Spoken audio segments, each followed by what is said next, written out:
I was on the bus and I almost got into a fight, but even that guy, like, he didn't know I was a boxer, so I was just waiting for the guy to swing first, because I was like, yo, I'm gonna make a highlight reel out of this guy. As soon as he throws a punch, I'm gonna make this guy miss and destroy him.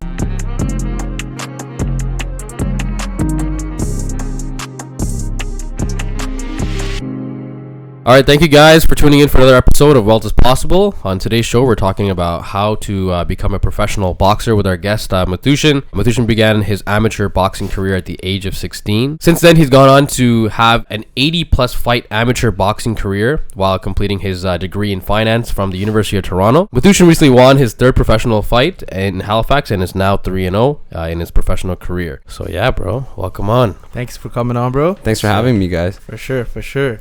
So, bro, I want to start off. Tell me a little bit about what led you into becoming a boxer, and tell us about that story.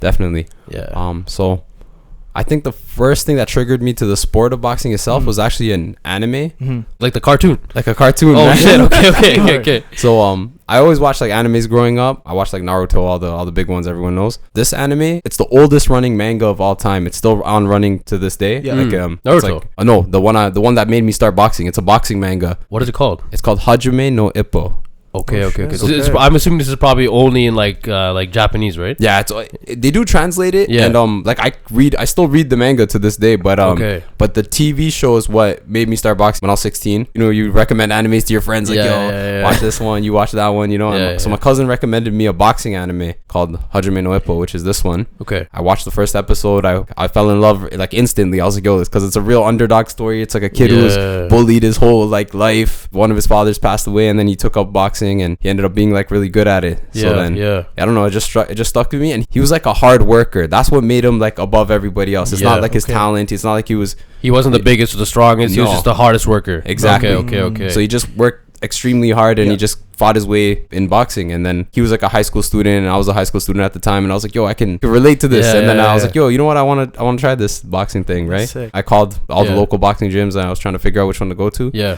And then I ended up going to my boxing gym, Gideon Boxing Academy. Okay. And I've been there for 10 years since, and I never looked back. That's a commitment, bro. Yeah. That's a commitment. Yeah. You never felt like going to any other boxing gyms? Like you stuck with the same one throughout? So I went to one for a little while, for about like 4 months before that. But it was just classes. Like I didn't like fight or like I didn't do anything. I was just trying to get like my feet wet in the sport of boxing, right? I called my coach. At the time, he was at national. So like there's two kind of boxings. There's like amateur boxing and then professional boxing. Yeah. So everyone starts as an amateur, basically. That's the one you see. They got the headgears. That's the one you see in the Olympics. They got the red and blue gloves. Okay. So then I got my start in amateur boxing because my coach was at the nationals with some of the other fighters who were with him before me.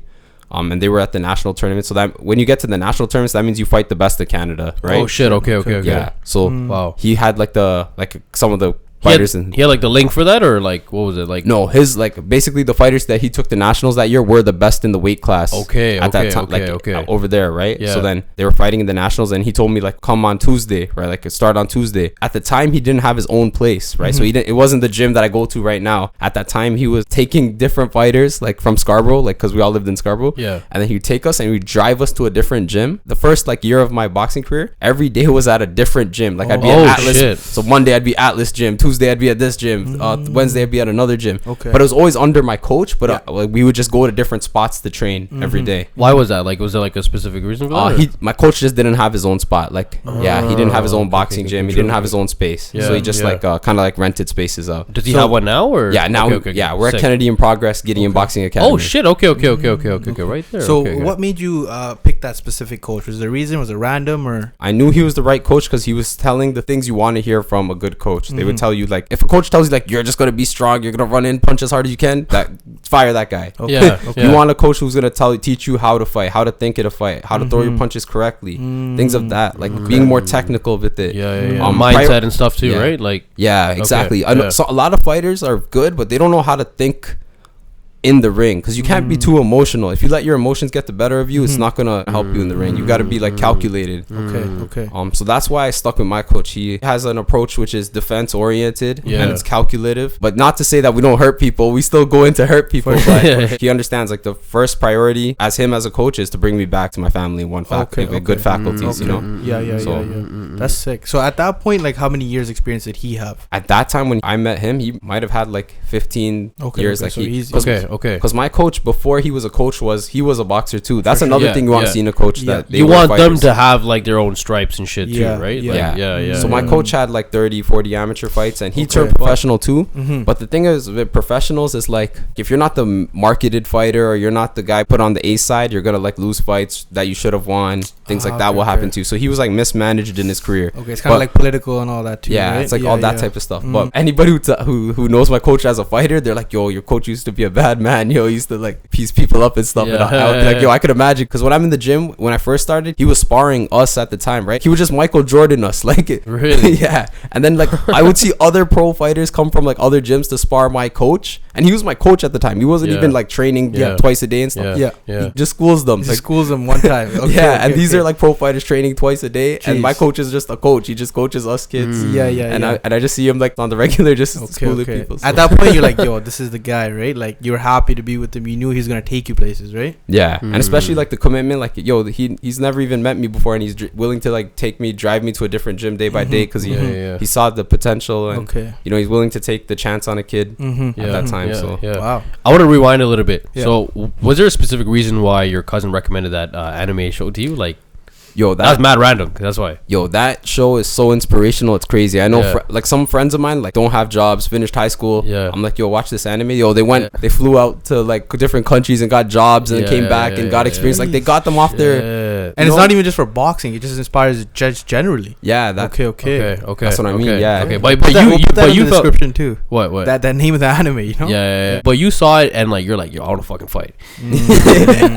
Yeah, that's right. Okay. But I understand like the discipline, hard work. I feel like those characteristics like help me outside of boxing too. But I watched the show for boxing and what it was and how the character related to me. So that's how I took it. Nice. Okay, sick, bro. So when you first told your family like, yo, I want to go into boxing classes and everything, like what was their reaction? Oh, my mom hated it, of course. Especially like South Asian parents, they already kind of don't want you to get into too many sports. They think you're gonna get injured, but then when it's like a combat sport, they're like, oh man, like why would you do this? And I think there's like bad connotations. They think it's like kind of dirty, a second class person. It's not respected in a sense as much. Yeah. So that's what I got from like my parents and like even my family's like view of it when I first started. But I felt like what's important to me was like I fought my way to get the respect out of them. They thought I would like do it for a year and quit or something, because there's other hobbies in the past that I've done that too. Like I tried like learning how to play an instrument, and that didn't last long. Like that's everybody. Yeah. So then I like stuck to boxing. I was like dedicated. Even to this day, I watch all the fights on TV. If you ever see me in my room, have spare time, I'm like watching boxing videos. I'm watching. Like so you're like obsessed with. You're dedicated. Yeah. Yo, that's what it takes. Not even dedicated. I think you're obsessed. No, I think I'm obsessed. You have to be obsessed. Yeah. No, for sure. Like you know what's crazy? I recently watched something about Kobe Bryant, and I realized like, yo, the obsession that guy has for basketball. Like I'm like, yo,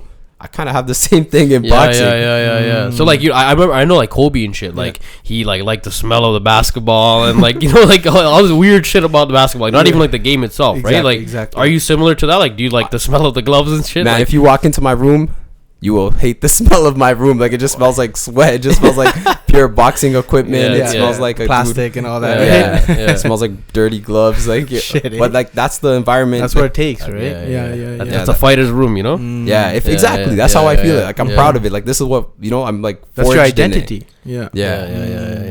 Like the hardcore, like dingy, like just fucking like like. Yeah, there's nothing pretty in my room, man. Okay. So what were you doing for work prior to boxing? Prior to boxing, I was a student at Mother Teresa. I was a high school. You were 16, right? Yeah, I was 16. I was just a high school student. Okay. I was like always a straight A student. Like I always got A's. Like if you didn't come home with A's, your mom's gonna yell at you. So so I was always on top of all that. Point there. Okay. That's sick. That's sick. Yeah. And I was definitely like I was very good at math. I used to like always get 99% in math or 100. They wouldn't give me 100 because they're not allowed to. Really? I didn't know that. But you probably didn't like pass, like got 100 on every test, right? So Yeah. technically you should have got 100, but Yeah, this is how it is. you know what's so funny? I went to a Catholic school, right? Yeah. So I got like 100 in every test. Like why don't I have 100 in Yeah. the course? They're like, only God's perfect that they give you. Ah, No way, come no on, way, 99, no way, it's not no cool. way, no way, Yeah. At the end of the day, numbers don't lie. It should have been 100, but it's okay.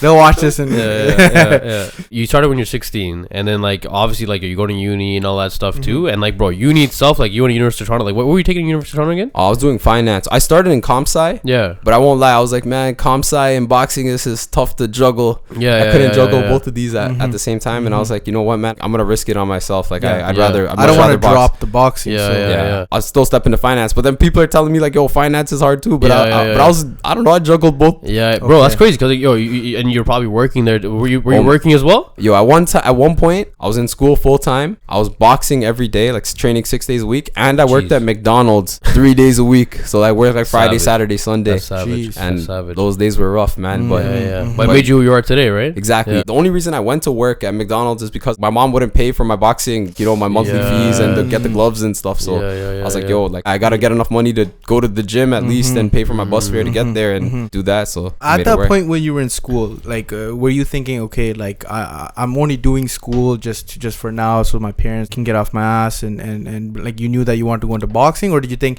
I'm doing this boxing, but I'm probably still gonna go through school and get a job and do all these kind of things? A large portion of it was for my family and Yeah, stuff. yeah. But also I understand the risks of boxing. Like, that you can lose everything in one fight. You could get knocked out and hurt your brain. Things could like happen. You got to always kind of have a plan B. It was never my plan B. It was more like a safety net to me. I'm like, yo, like I understand you got to have certain things in place. So like if things don't work out, you can always do what you got to do. Exactly. You have that degree, you can kind of start Yeah. somewhere again, right? Exactly. And because I had both, I feel like it's made me a better fighter. Like I feel like I'm more intelligent than other fighters. sure, like, for sure. things like that. Yeah, Like, yeah. The way your brain works and all that, right? It's more like calculated because you literally did Exactly. finance, right? Exactly. for sure. Yeah. Me and my coach always tell this to each other. Like a lot of the best fighters are good at math because boxing is physics. Like people don't get it. Like Yeah, you're not just fucking punching, right? Yeah, Like, yeah. No. You're seeing where they're going. You're seeing Yeah, if that yeah. hand drops, all this kind of shit, right? Yeah, exactly. And you're trying to put yourself in a place where, like, if I get this close enough, I know my punch will land first because I'm a little quicker to it. So I know things like that. Like It's like, distancing and exactly, keeping the range. Okay. Also, like things like what's the fastest point between 2 points? A straight line, right? Yeah, yeah. So when you try to throw your punches, you got to try to make it as straight as possible, so it gets Okay. right down the pipe Okay. and Yeah, you yeah, can yeah. land like things like that. But And it's more effective too because it's like there's no waste of energy going in a curve. It's like exactly. Yeah, so yeah, things yeah, like that. But there are times you go like around his curve yeah. to like throw them off or like they don't see it coming, things Yeah, like yeah, that. Or you see an opening or whatever Yeah. it is, right? So boxing to me is like psychology and physics. It's Okay. just Oh shit! Okay, that's just okay, all it okay, is. That's a okay, cool okay. way to look at it, Yeah, bro. yeah. So you mentioned that like you're working at McDonald's and like you're in school too. What was it like? What was that driving factor that made you want to hustle it out like that? What was that main thing? I'm gonna say it's like fight for a better future for my family. Yeah. I'm gonna say like that's very important to me. Yeah. This is my only way of making $1 million. That's Yeah, why I always, yeah. every day in my head I'm like, yo, if I'm gonna make $1 million, it's gonna be inside the boxing ring. Whether it's like in the boxing ring or like I'm gonna make something out of it. So that's always been my plan. After you finished university and got your degree, did you go straight into a job? Did you have a little bit of time in between? What happened over there? I was looking for work right after my degree. During my final semester of university, I started working at Toyota Financial. I started my job there. It was like a corporate environment, usually what you do after the degree, and I was still in school at the time and boxing at the same time shit. too. Yeah. Okay. I was doing very well there and they were really pushing me, but then COVID happened and then Okay. COVID was a real bad thing. It like stopped boxing for 2 years. No It's- way. You weren't fighting at all Yeah. during COVID. Eh? Yeah, you know what the crazy thing is though? I got one of the last fights you could have in Canada No before COVID, and then I got on the first fight possible. I was on the first fight possible after COVID. Oh, shit. Okay. Okay. So that fight right before COVID happened, was that your first ever professional fight? No. So the fight right before COVID Yeah. started, that was one of the few before. Okay. last. I see. Okay. Are there any boxers that you look up to that have influenced you in the space? For sure. I look at my history in boxing. Like I've like watched a lot of champions. I try not to study too far in the past because I feel like their styles are not for the times. Like the boxing's evolved. Like Everything evolves. Your competitors are evolving. So you also have to evolve too, right? Yeah. So I try to look at who's the top people right now in my weight class, and I try to look at fighters who have like a similar body structure to me, like frame wise and the things that they're good at, and I try to emulate those things. So right now I look at a lot of a guy named Terrence Crawford. I think he's the pound for pound best boxer on the planet right now. But a lot of people wouldn't know that because he's one of those guys you have to kind of be in boxing to kind of know of. He's from the States? Yeah, he's from the States. From the States, okay. What about him is that makes him the best? Like, he's one of those guys who changes up on you. So he'll like show you something. He looks kind of like lazy. He doesn't look like he's doing much. And then like you'll go for a punch at him, and then he'll like dodge it and hit you with like the hardest punch possible.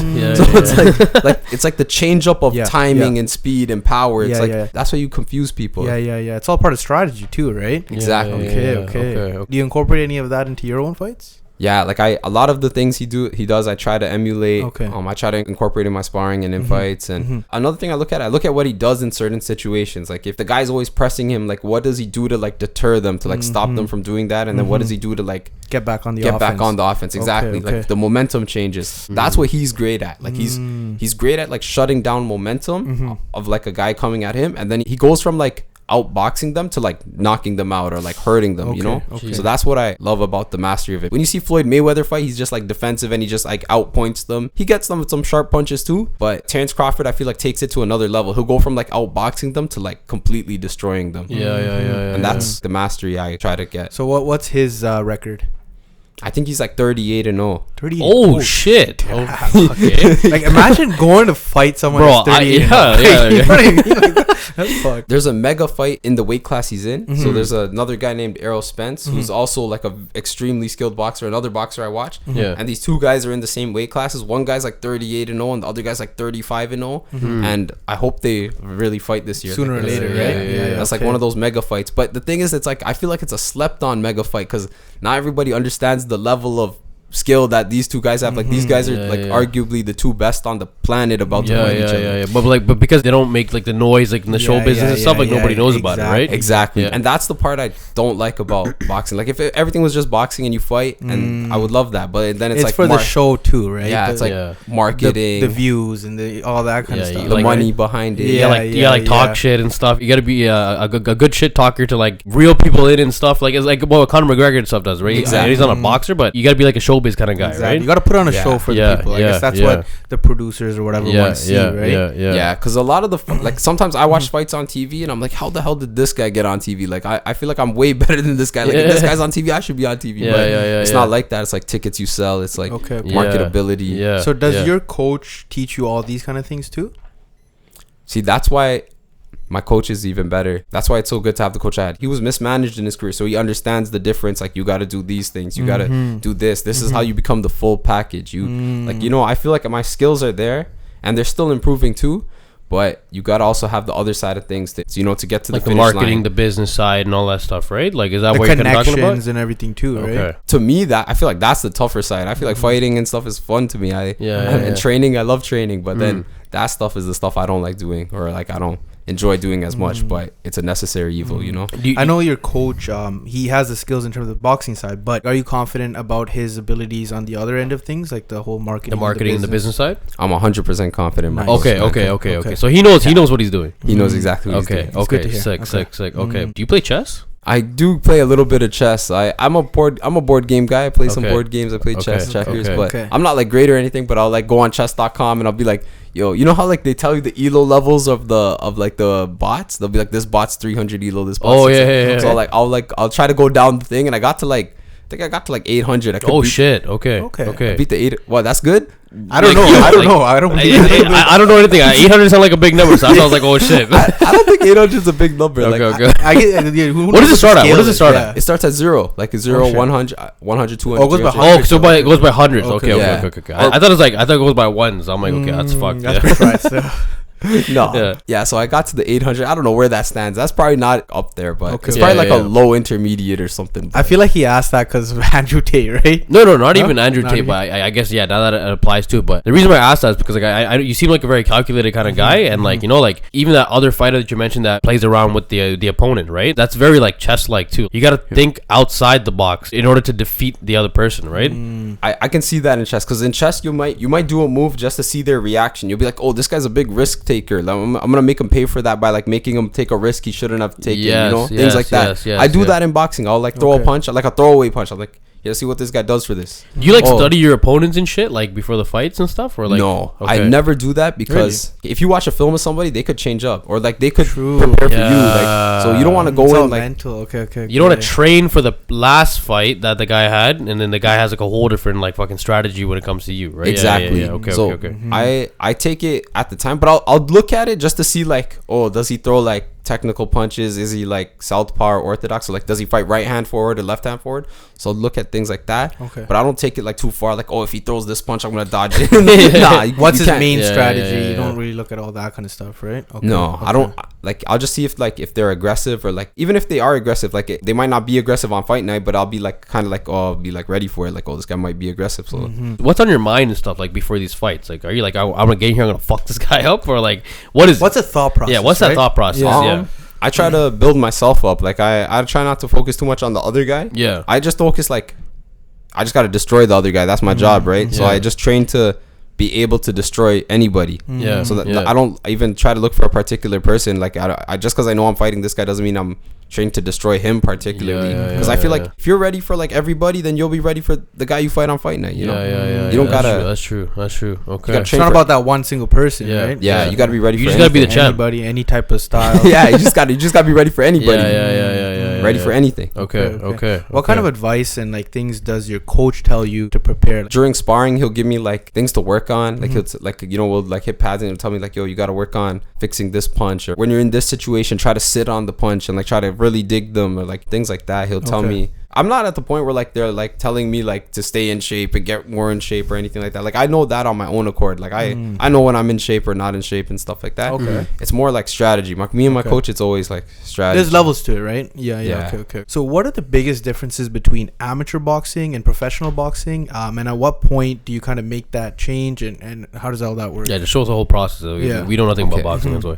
Okay, so everybody starts. Well, you should start as an amateur fighter, because when you're an amateur, your record doesn't matter. The record is like kind of like flawed. It's like key too, right? Yeah. Because your amateur record, it can like, you get robbed sometimes. Sometimes like they literally like enter the fight wrong on your book online and stuff. Like if you search my amateur record online, it's like wrong. Like I'm like, yo, what are these guys doing? Some of these fights it's not like as serious. It's like it's kind of like it's meant to gain experience. Like you go in, this is like the breeding ground of like experience. Like win, lose, or draw. You just it's go not in. like the big leagues or whatever, right? No, it's just okay. I see what you're but saying. it can turn into a bigger league, because the whole world does amateur boxing. Like you could fight internationally. The Olympics is only amateur boxing. It's only 3-round fights, and you only got 3 minutes per round. So it's like a much shorter duration. Okay. But it's like a sprint. It's like those 3 minutes. You're just charging at the guy, right? Yeah, you're aggressive. You're fighting your ass off for 3 minutes. Yeah. But in professional, it's more like slowed down. It's a longer pace. That's why you get like those 12-round fights, 10-round fights. They're still 3 minutes long, but like the pace of them are different, because you can go like 12, 10 rounds. And it's more strategy based too, than instead of just going fucking at the guy, right? A little bit, yeah. Yeah, okay. Because of the duration of it, and also the in professional, your gloves are way smaller. Like you wear like an 8-ounce glove compared to amateurs. You wear 12 and 10 ounce. Yeah, it's more heavier too, right? Like the amateur gloves, and they're made away so it's like harder to get a knockout, because like, you don't get like a full fist. Like in a pro glove, you make a fist like, you know, a solid fist, and you get a cast under. Okay. So you got like the hand wrap. It's hardened and everything. Yeah. Okay, so it's like the professionals, like the hurt game. You're okay. Amateur, you can still get knocked out it's the still same way. Training in a sense too. All these guys are out here training and getting better, right? Yeah. So like, and then amateur, like you can still get knocked out, but it's not as likely because of the glove style. There's more cushion and stuff in the glove, right? Okay. Exactly. And less rounds. Like 3 rounds, it's hard to knock a guy on 3 rounds. It is much harder. 3 rounds versus 12, you said, right? Versus 12, or like when you first start as a pro, it's only 4 rounders, but it moves 4, 6, 8. As you gain experience, you try to get them longer, and you try to fight better opponents, and you like work try to on tire them out and shit too, right? Like yeah. Okay. Things like that. I'm guessing hardcore, bro. It's intense. Okay. So I'm guessing there's probably like a different organization that oversees the amateur side, and then there's a different one that oversees the professional side, right? Exactly. In professional, it's the state level. It'll be like the Commission of Ontario, Commission of Quebec, etc. Or like in the States, it'll be a commission of each of those states. Yeah. in amateur boxing, it's also like that. It's provincially, but they're more tied to like the government. Like, Okay. and they have a bigger governing body. Like the governing body of the amateur boxing, it like ties up to like the Olympic level. Like, because like the Olympics basically oversees all the states. It's all under IABA boxing. IABA boxing, okay, Which is like that's like the big global amateur boxing federation or like commission. Professional boxing, it's always like just whatever country, state you're in, and then like you fight to get ranked on like international belts. There's 4 belts. There's WBA, WBC, IBF, and then WBA or C, whatever. There's 4 of them. And then you fight on each of the belts to try to get ranked, and then hopefully fight for a belt and become a world champion. But there's kind of like 4 world champions per weight class, because there's kind of like 4 divisions. Okay. Which some people don't like it, because it's like, yo, you're not the real world champ. There's 3 other guys claiming they're the world champ too. But it's better for the fighters in a way, because there's more money to be earned. Because if everyone just fought for one, it's like the money doesn't like get spread out as much, you know. And obviously, like, it's not as fair too with the weight classes and everything too, right? Yeah, like having more world champions kind of gives more opportunities for people to like become a champion, to earn money. It kind of like fosters business, because there's more people doing it, right? How do you become a world champion? First you get ranked, you try to get in the top 10, and then you try to work your way up until you fight the champion. Yeah, but there's a lot of politics in that. Like, some people pay their way, or they like... Really? Okay. Yeah, so you can actually pay your way into it. You could pay your way into it, but it's like... You can pay your way, but you still got to be a certain level of skill. Like, you can't just be like a nobody and pay your way. But you gotta, because eventually you'll run into like a guy who's paying his way, but he's also like a dangerous fighter. And you gotta be ready. What are some of the prerequisites to go from amateur to go into pro? You know what the crazy thing is? You can actually, you guys, both of you could go and get one amateur fight and then turn professional tomorrow. That's fucked. Jeez. That's fucked. How many men die in the pro field? Those guys who do that, they don't really care to like build a career. They're just trying to like earn money. They're trying to like fight for like, because some guys, they'll come and they'll lose on purpose to get like, you know, a couple $100, couple $1,000, you know, things like that. So what is it that like lets you kind of level up? Like you said, it can happen in one fight, or it could be a bunch of fights. Like, what is it? Like, I think if you're an amateur and you're looking to turn pro and you want to have a serious shot at becoming world champion, you should get like at least 50 amateur fights, and preferably like against international competition. And because your amateur record doesn't matter, go fight everybody. Go fight the best guy in your city. Go fight the best guy in your province. Then go fight the best guy in your country. It's just more so to kind of gain experience and shit too, right? Exactly. Like, how many amateur fights have you fought? I've had 80. Like 80. Oh shit! Is this from the time you're 16 or? Yeah, since I was 16. Jesus. My first fight, I was probably like 17. Like, I was training when I was 16. Then first fight like 17. Have you had any like bad losses and stuff during these fights? Yeah, sometimes you have bad losses. Like, I've never been knocked out cold or nothing like that, but I've been like, you know, I've lost by stoppage, like the referee stopped the fight, or my coach threw the towel in. Like, but that's all part of like the experience. Like, if you don't go through that too, sometimes. And if you don't go through that as an amateur, right, and then when your record matters and something like that happens, you got to be ready to like, you won't be as like prepared for that. You won't know what you won't know the feeling of losing and shit too, right? Like, So you gotta, I feel like you gotta go through everything you possibly can as an amateur, so that when you turn pro, you've seen everything you can inside that ring, so you're not as in a bad position. I guess there's like 2 types of people. There's people like you that would, you know, stay in that amateur side of things until you're really ready, and then there's people that are probably like, I just want to go into pro. Yo, bro, I'm ready for pro, right? I love those guys, because those guys who said I'm ready to go pro, easy wins, right? Easy wins. Yeah. They're not as skilled. They won't have the experience in the ring. Like, I know you said like the amateur fights aren't properly documented, right? So can you really like kind of see who your opponent is when you're fighting in pro? Like, you can't really tell if like their first pro fight, right? Like, they can be shit too, right? Like how do you know if they're shit or not? You can look at their record online, but if you fight like fighters from certain countries, like even the pro fights aren't documented correctly. Like, they'll say they have 2 pro fights, but really they have like 30. Oh, but they do that to catch people slipping. Finesse. Yeah. Okay. Yeah. Wow. Okay. So it's a dirty world out. It's a dirty world out there, man. Yeah. You gotta be careful. Yeah. So what was your amateur record? I would say I was like 60 and 20. Like, I've had about like pretty 20, solid, bro. Yeah. And like I say 20, but I think it should be less than 20. But like, you know, there's like politics. Sometimes your coach threw the towel or whatever. No, not even that. Like, sometimes I've had fights where like I dropped the guy. Like, I literally dropped the guy, and then like I didn't knock him out, but like it went the 3 rounds, and then they raised the other guy's hand from points or whatever. From points, but You I think should have won that fight. You think it was just fixed? You think like they paid him off or some shit? Or? I don't think it's like that. It's like it has to do with like commitments of like judges and refs, and it has to do with like if you're on the hometown show, you want your hometown fighter to win to like bring more tickets in the next time, so they're gonna rob you. So it's a business still. It's still a slight business in the amateurs, but in the professional, it's a much more cutthroat business. Like they would rob you in an instant if they could, because there's much more money on the line and things like that. The betting side of things and all that too comes into play too, right? Okay. At what point did you say, okay, I'm ready to go into pro? Like after those 80 fights, like how did you know? Or did you know like how did all that work out? Your coach probably told you that you're ready to go pro, right? Yeah, like he told me I was ready, and also like I knew there was nothing more I could do as an amateur. Like I tried everything I could. I went to the Olympic qualifiers. I was getting robbed in the Olympic qualifiers. I fought some of the best guys in the like country and stuff, and I was doing really good against them, but they wouldn't like give me the wins and stuff.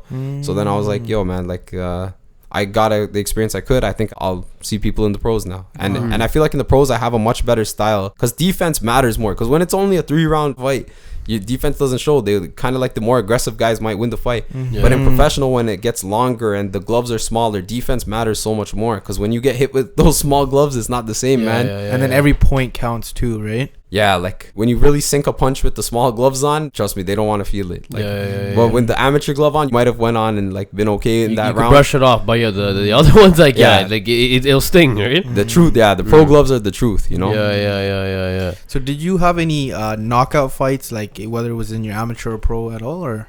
Yeah, I've won a bunch of times by like stoppage or knockout in the amateurs. You knock bare man's out, eh? Jeez. Yeah, and then I've had a lot of stoppages in the amateurs. Were they like bleeding and shit, or like? Yeah, there's all that stuff. Come on, bro. That's a dumb question. Okay. Like nosebleed, all that type of stuff. You see it all. Okay. It happens to you too a little bit, but not too bad, you know. Yeah. And then in the pros, I'm 3-0, but I have one fight by win by stoppage, so I stopped the second opponent. You know, I'm working on my power, and I feel like I have good power, but I just need to learn how to translate it better. That's things you work on. You're getting better fight by fight over the years, work right? in the gym. Yeah, exactly. So my next fight, I'm like, looking to get a stoppage again. Okay, nice. So I want to go back to those losses that you had in your amateur fights. When you lose a fight, it obviously like it fucks with your ego and all that shit, right? So like, what was that driving force that made you want to go back into the ring? Like, what was on your mind after you lost that fight? Did you want to go back and fuck the guy up again, or did your coach kind of like keep your emotions out of it and just kind of go back to training? What were you doing? It's a little bit of both. Like I'm thinking like, yo, I want to get that guy back. Like I can't wait to see that guy down the line a little, because I'm smart. Where like I'm like, yo, the reason I lost this fight is because of I did this wrong or that wrong, or I was too emotional in the fight. I should have fought more like calculated, or like between each amateur fight, you gotta work on what made you lose. You know, like if the thing I lost was due to like not throwing certain punches at certain times, or like, so you go back in the gym, work on those things, go back to the drawing board, fix up, what you gotta fix up, and then you go into the next fight and try to, build on what you worked on. So that it's always an ongoing process, like fight by fight. It's like whether it's a win or a loss, like you're just learning, right? Exactly. Yeah, you got to do that with your wins too. Like if you might have won by knockout, but you like look terrible doing it, then you got to be like, yo, I got to fix this, or I could have knocked him out quicker if I did this, or like things like that. So you're just that was actually my next question, because like, yo, now you win, that still hits your ego in a good way, right? So like you got to obviously tame it down as well, and you just continue training as well, or like how does that work? Like, exactly. You can't like go too high or too low with wins and losses. You gotta like stay in the middle and know you gotta be a little stoic. You gotta kind of just be like, okay, sick. I just fought. It doesn't matter if you win or lost, right? Yeah, you gotta go back and just be like, yo, like I gotta improve on this, so I'm gonna work on this and come back the next time, win or lose. Just make sure I perform the things I was needed to. Because my coach was never happy. Like my coach doesn't care if you win or lose. He cares more like you did what he said, or like did the things we worked on in training, like or did you choke or whatever it is, right? Like there's fights where I won and my coach was like, yo, that was a terrible fight, and it's like, yeah, I won, but like I looked like trash doing it, so what's the point? Bro, a lot of the stuff that you're talking about, like you can relate it to business. It's like, like you get a lot of wins in business and stuff. Like you can't like let it get to your head and be like, oh, yo, I'm the fucking man, I'm on top of the world and shit. And if you just drop your daily your daily principles after that, like you're gonna fucking lose after. You know what I mean? 100%. Versus that, like, you get a win, you're like, okay, sick, I'm gonna celebrate this win by still doing the same things that I was doing before to keep that momentum going, right? Like, you want to keep that momentum going, right? And I think the same thing with the losses too. Like you can't just be like, oh fuck, I fucking lost and shit, I'm a fucking loser and shit now, right? Because the main thing is to keep that momentum. So like I'm just like I know nothing about fighting, bro, right? Like I've never fought and shit before, but like I'm relating this to business, and I'm like, there's so many, like every single one of your principles you're talking about is like literally like business. It's fucking crazy. Real shit. I feel the same way too. It's very relatable to a lot of different aspects of life. Exactly. For sure. At any point in your career, did you ever feel like, you know what, like I want to give up, like, you know what, this is not for me, or like this is hard, like I can't keep doing this, or anything like that?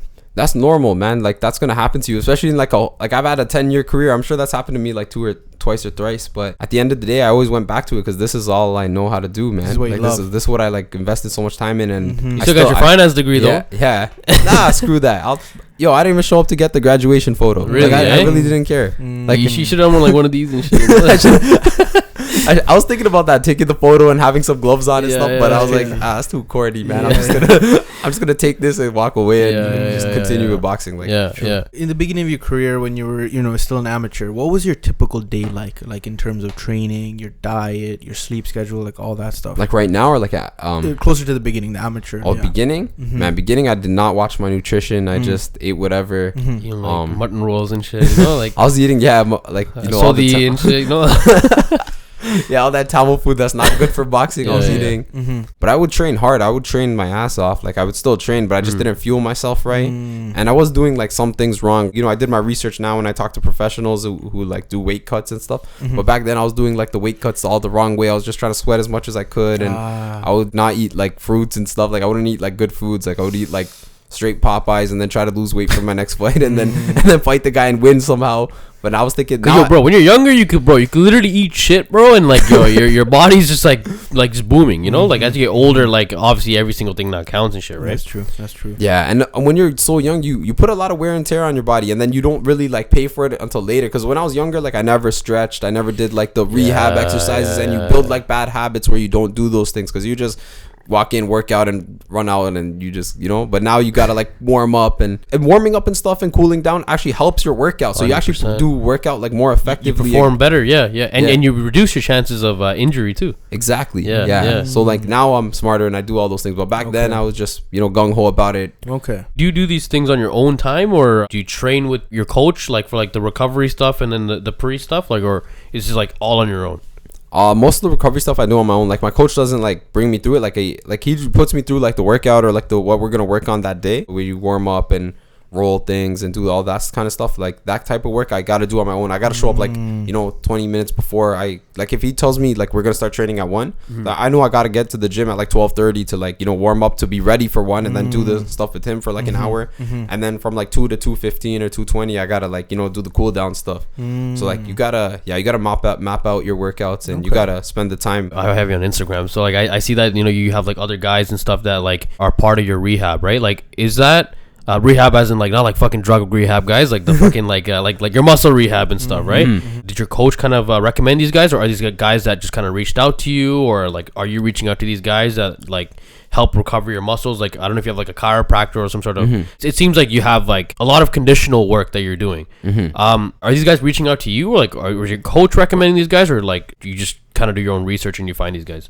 My coach set me up with a lot of them. So Raya Health, I've been working with them a lot. They do a lot of like massages for me. I do my nutrition through them too with Quentin Nurse. He's in school to be home remedy doctor, like was it osteopath? Naturopath. Yeah, I think you're right. He does like a lot of nutritional research, and he's in school for nutrition and stuff. So he helps me a lot with or he's giving me a lot of guidelines and things like resources, so I could like do some things on my own, but he also provides me some help.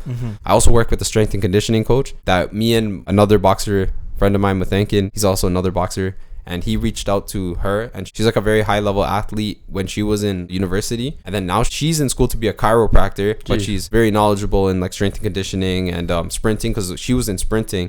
So she has like a very big background in sprinting, and sprinting is one of those things that could translate to any sport.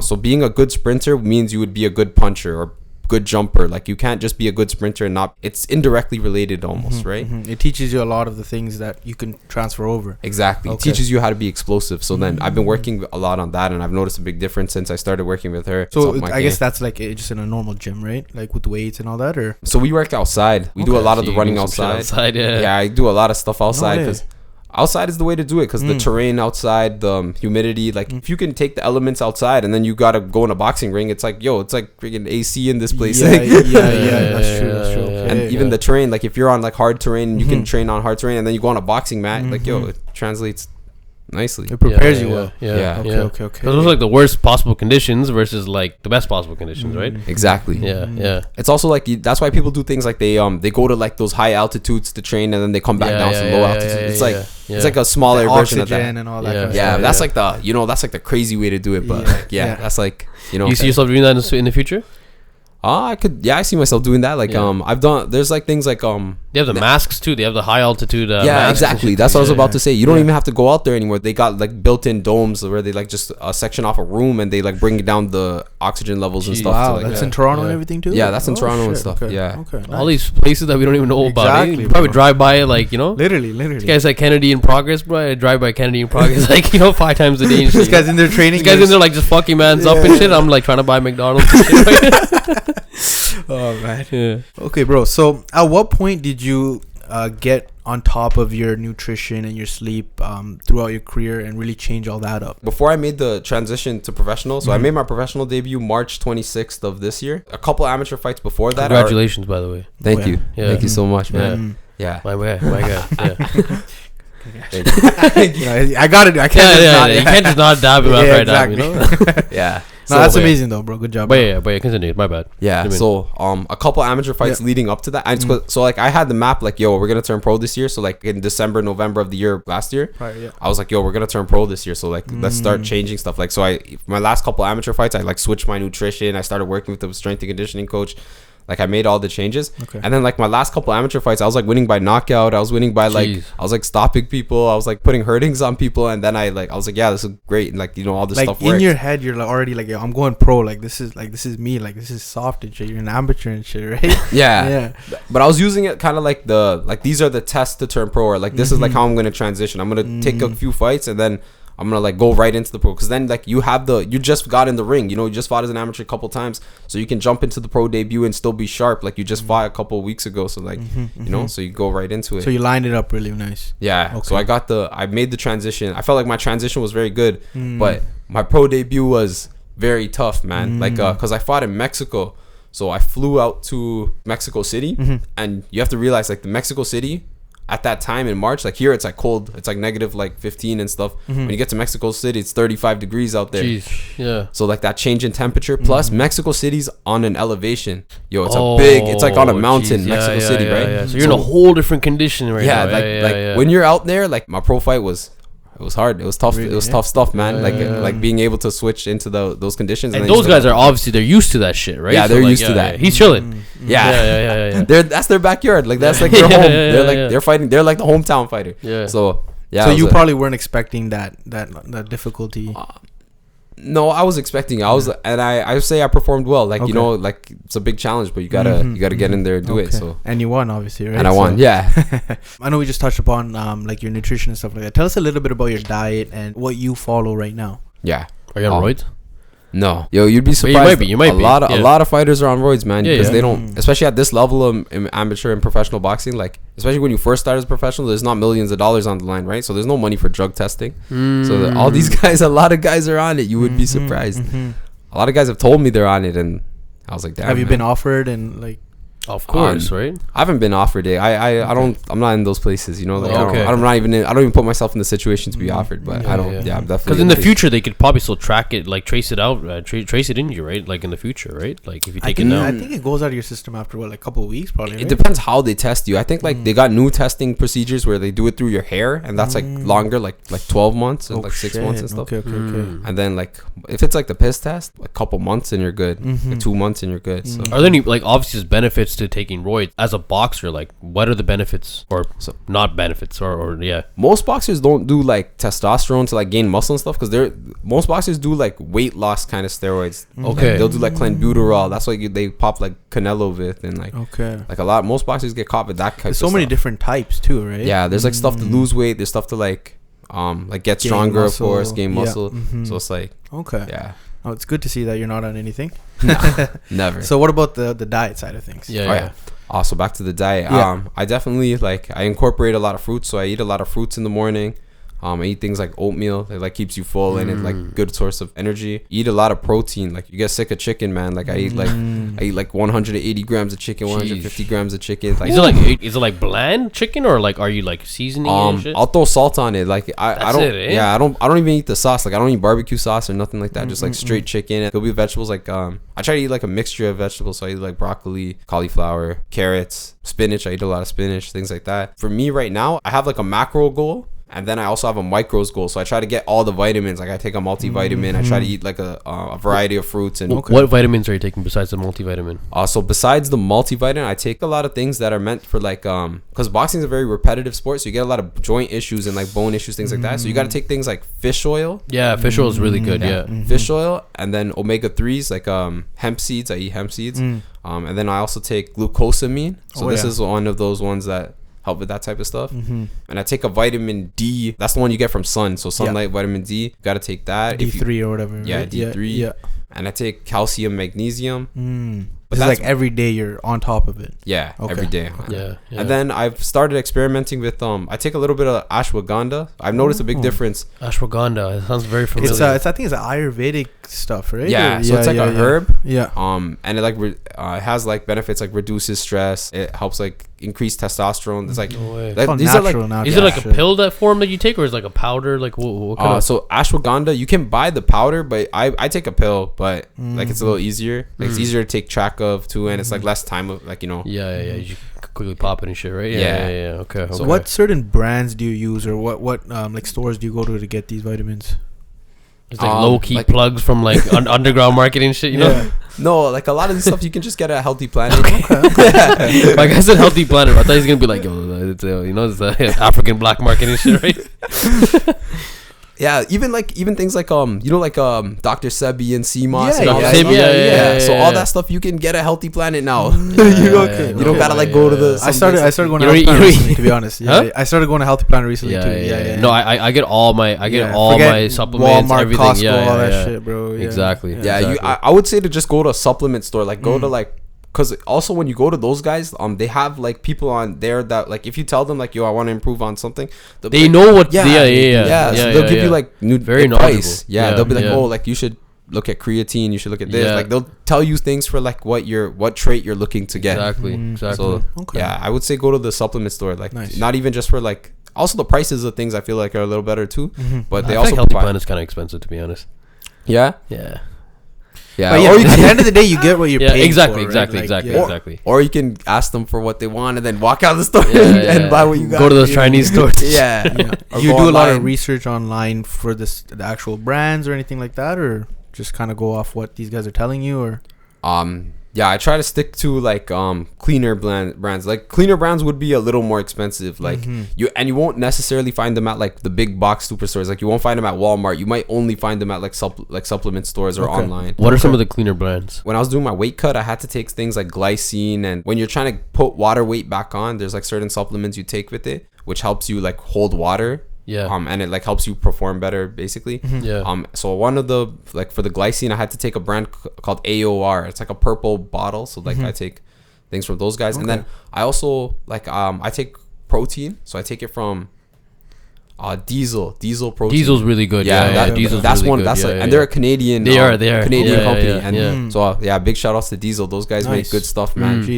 Yeah, and I think they have like a patent on their because like every other protein I go to, they always have like 1 gram of carbs, 1 gram of fat or something. But when you take Diesel and you look at the nutrition facts, it's actually 0, 0, 0. Exactly. Because Diesel, it's I believe it's New Zealand grade.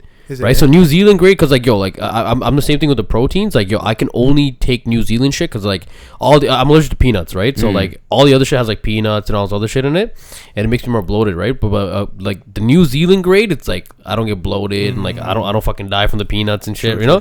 Yeah. So I think you're talking about the New Zealand grade. Yeah, shit, exactly. Right? Yeah. That's what I mean. Like and so Diesel, they make that good stuff. I actually started taking a new one called I think Promisil. No, it's a slow digestive protein one. Okay, I think it's like something to do with casein or something like that. Okay. I forgot what brand. My shit's right there. What the fuck? I think it's OXP. ISO XP. Yeah. Okay. You ever heard of those? I never. No, but most proteins are. That's that weak shit. No, I wouldn't. Most proteins are like at a grade. Like they're always like they're always solid for you. But like it's just like, are you willing to like spend the extra? Like it's like the price to thing ratio. Exactly. True. Nice. Okay. You mentioned that your girlfriend like took health studies. Health studies. Like, was she kind of helping you out and stuff with the stuff too, or like? She's knowledgeable on some of that stuff. Yeah. But she knows more about like things that for like mental health, like like ashwagandha is one of those things. She actually takes ashwagandha too. I was in her room, and I was like, I didn't know you take this too. But it's like, it reduces cortisol. It helps for like clarity in the brain. It increases testosterone a little bit, and girls might be like, why would you want to increase testosterone a little bit? But your focus and stuff comes from testosterone and stuff. They need it too. So like having a slight bump in it won't kill them. Ashwagandha. I gotta write that one down. No, I've heard about it a lot. I personally haven't tried it yet, but I might hop on it still. Ever since I started taking that one, I noticed I sleep better. Like I've always had like issues with sleeping and stuff. So like, how do you spell ashwagandha? ASHWAN. It should pop up after a couple of letters there. Okay, sick. I'll just Google it. Tell us a little bit about the actual training with your coach, and how intense it can get, and any stories that maybe pop up into your mind about any of those training, any events and things like that. Definitely when you first start boxing, and you like, if you want to be a fighter, man, you get pushed to the limit, because you got to be able to handle like the heat, right? So my gym, like, it's like a sauna in there. Anybody who goes to my gym knows, like, it gets hot, man. We keep it like that for a reason, like, right? Yeah. Is it artificially heated? Is it just no air conditioning? It's just hot naturally. It's just hot naturally. Zero air conditioning. There's no window open, no door open. It's like and especially when you're doing a lot of like intensive exercises, you're in hell. You're in hell. It hits like 30 degrees in there. Like sometimes it hits. You're probably just sweating buckets. Yeah, you're sweating buckets, and also a lot of that stuff you can push through it. It's just like whether you're willing to be uncomfortable. For sure. It's like for example, when you're in a sauna, like 15 minutes in, your body might be like, yo, this is crazy, let's get out, right? And then sometimes you might push that extra 5 minutes, and it'll that's when the heat shock proteins and shit start kicking in. Exactly. You got to be comfortable being uncomfortable. You got to push it to that. And there's nothing comfortable about fighting. Like no. If it does get comfortable in there, that means like you're gonna win by knockout. So you gotta push yourself to those uncomfortable positions, so that when you're in a fight, you're in a better spot. Tell us about like the pain and stuff. Like obviously you're getting hit, and like how do you take it? Like what goes on in your head? Like how does that all happen in your head? Like you're probably at a point where like it kind of hurts good, right? I wouldn't say that. No. I don't want to take like no punches for free and things like that. But I know like if you get caught, like you might like your vision might thing, or like you might be like a little off, but like you can still fight. The human body can take a lot of punishment, man. You'd be surprised.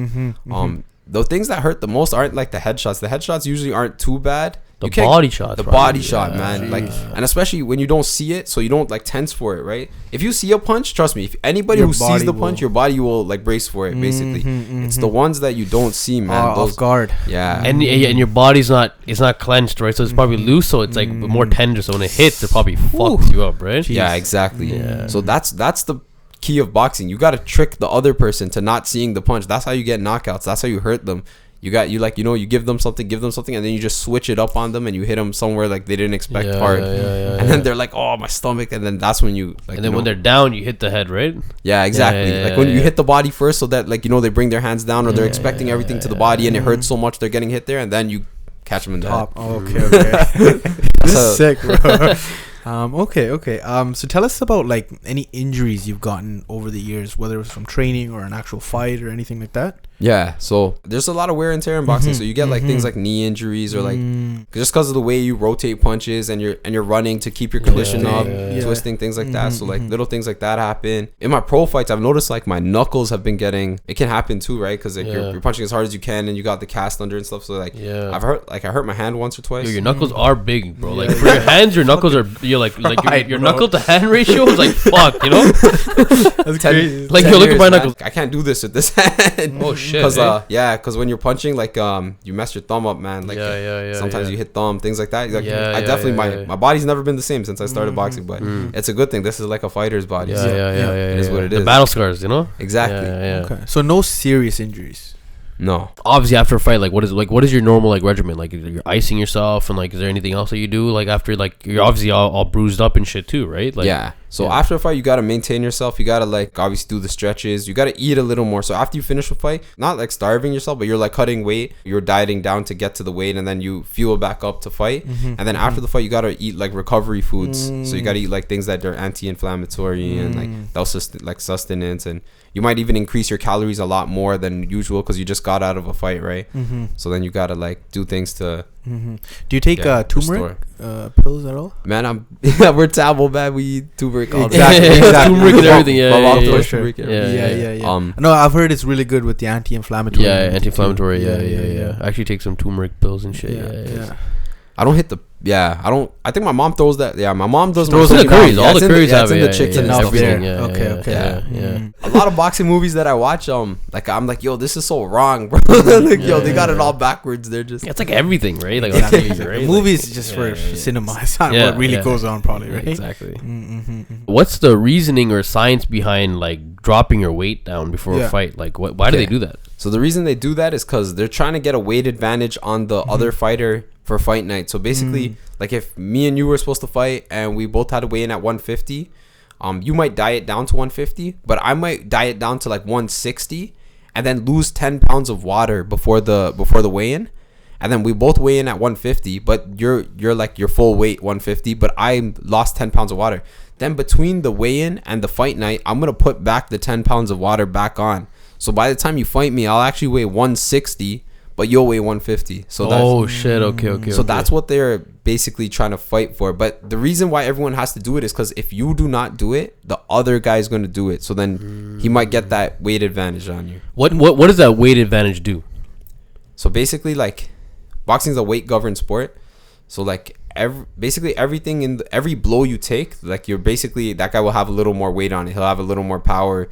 He has a little more weight. The that physics and everything, right? The from mass, a physics standpoint. Right? It's like exactly. Forces mass times acceleration. You gotta that guy has a little bit more mass on you. You might not have the acceleration. And even though it's water weight, it's still mass, right? And the weight probably also protects you too a little bit, right? Exactly. In a sense, yeah. Okay. But some people don't, like, you have to rehydrate correctly, because if you don't rehydrate correctly and put the water weight back on properly, that's going to ruin your faculties. Like, your brain will have less water, their organs will have less water. So you got to make sure, like, you got to thinking slower, you know, your reaction time probably gets affected and stuff, right? Okay. How is that even possible? Like, within that one day, how are they putting on like 10 pounds of water weight? So your body can absorb 2.2 pounds of water per hour, something like that, or like 1 pound of water per hour, between 1 to 2, depending on your weight and like your genetics. And how much water would you need in that hour to get that 1 to 2 pounds? Your body absorbs like most of it. Like, that's what it absorbs. It absorbs the whole amount. Okay. So let's say you lost 10 pounds of water for the weigh-in. You just need like 10 hours to 10 hours a pound of water. Per hour. What the heck? Okay, it's that simple. Hey, jeez. Well, it won't end up being exactly like that, because you'll pee out some and stuff like that. But if you work at that like range, you'll probably hydrate back properly. Okay. But it's like very bad for you. Like, you know, doing that stuff is like bad for your kidneys. And I've done it in the past, and then like I fought the fight and I won and stuff. But then after the fight, like I was still like peeing wrong and stuff. So it's like doing what's bad for your kidneys, like just like drinking a lot of water. Yeah. So let's say we're 5 days away from the weigh-in. You'll drink 10 liters of water. Then every day. Yeah. No. Sorry. Just that that one night. Like 5. Yeah. That night. That day. So 5 days out from the weigh-in to the fight, right? Yeah. Okay. So like the weigh-in's on Thursday. So on Sunday, I'll drink 10 liters of water. Then Monday, I'll drink 8 liters of water. Then Tuesday, I'll drink 4. Wednesday, I'll drink 2. Thursday, I'll drink 0. And are you like holding your pee and stuff too, or no? You'll pee it normally. So basically, what this does, it tricks your body into urinating more frequently, because your body's still treating it as if you were drinking like 8 liters of water, but you slowly decrease it, even though your body's still peeing. So then on Thursday, when you drink no water, your body's still peeing as if it had like 10 the water. Oh shit. Okay. So that's how you lose water weight without having to like cut it, without having to sweat and stuff. So you're manipulating the water levels in your body. This is what everybody does. This is what you guys do. I 100% do this. If you're not doing this, I'm gonna beat you. so it's probably something most fighters probably do, though, right? Yeah. So like you gotta manipulate the water like that. And then that's what they do to get the weight class. And that's part of the thing they do. So they do that on top of excessive sweating, maybe even take a diuretic. Like they'll take like one of those pills, like a dandelion root or something, and they'll they'll like lose like 10 liters of water, like 10 pounds of water, like 8 pounds of water before the fight. And then like they'll weigh in. So the weigh in will be the day before the fight, right? And then so you weigh in 1 day, and then you get 1 day, you get a whole 24 hours, sometimes more, because the fight will be on the night of the next day. And you weighed in like morning on Friday, right? Yeah. So it's almost 2 days. Yeah. You get like 24 plus another like 12 hours or you can put on a lot of weight. And are you fighting on an empty stomach, or like do you no, you have to carb load. Yeah, so after you weigh in, you got to carb load. Yeah, and the carbs kind of get you kind of like inflated too, no? Yeah, exactly. So the carbs will hold water too. That'll help you out too, and it gives you energy for your muscles to fight. I watched a couple of interviews back in the days, and like I remember some of the fighters were talking about like semen retention and like kind of like abstaining from like, you know, whatever, masturbation or intercourse with your partner like a couple of days or even the day before. Like, how, do you practice any of that? Do you take that into your training, your strategy at all, or?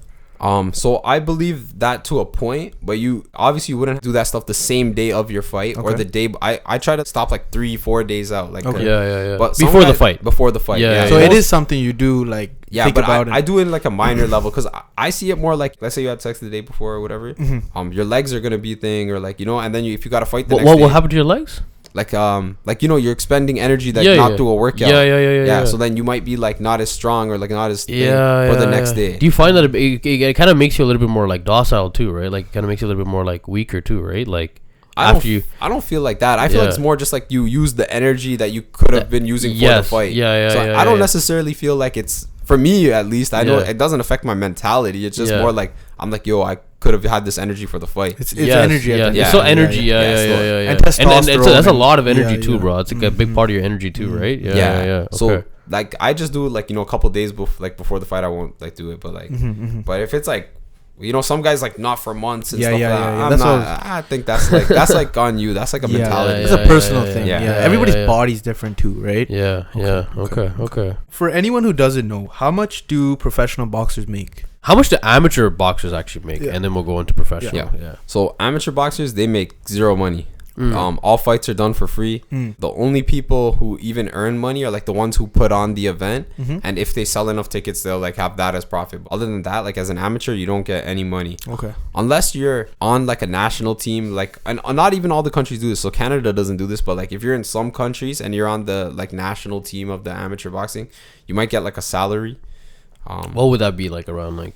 Usually it's like minimum wage. Like, but that's still better than nothing. Like, if you're getting minimum wage to fight every day, like, at least you don't need to fucking like get another job. You could train more. You could focus on. I think the States probably does that. States does something like a little bit, but they don't they don't have it like fully carded. But like more countries like on the European side have more of that. Like, yo, they give you like a full out salary. They give you like equivalent here, maybe like a 50K salary, which is pretty decent.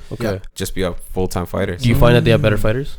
Yeah, they do, man. More time training, right? For sure, man. More time training. They don't have to commit to the like work and stuff. All they do is train. Stress and all that, whatever. Exactly. Right? That definitely breeds better fighters. Okay. And what about the pro fighters? Like, how much? What's kind of like the pay structure for the pro fighters? So the pro fighting, it's a lot tougher because it's basically all the like, it's either the tickets you sell or it's like your marketability basically. So like obviously the more tickets you sell, you either cut a deal where like you get $1 per ticket, like certain amount of money per ticket you sell. So that's always like built in, and then usually they give you a salary too, and then that depends on your record. Usually in the beginning you do not earn like a lot of money. You might get like a couple thousand or like couple, like even like less than that, maybe in the couple hundreds, like 500, 600, but they give you a cut of the ticket sales. So like you can kind of pave your own way in that.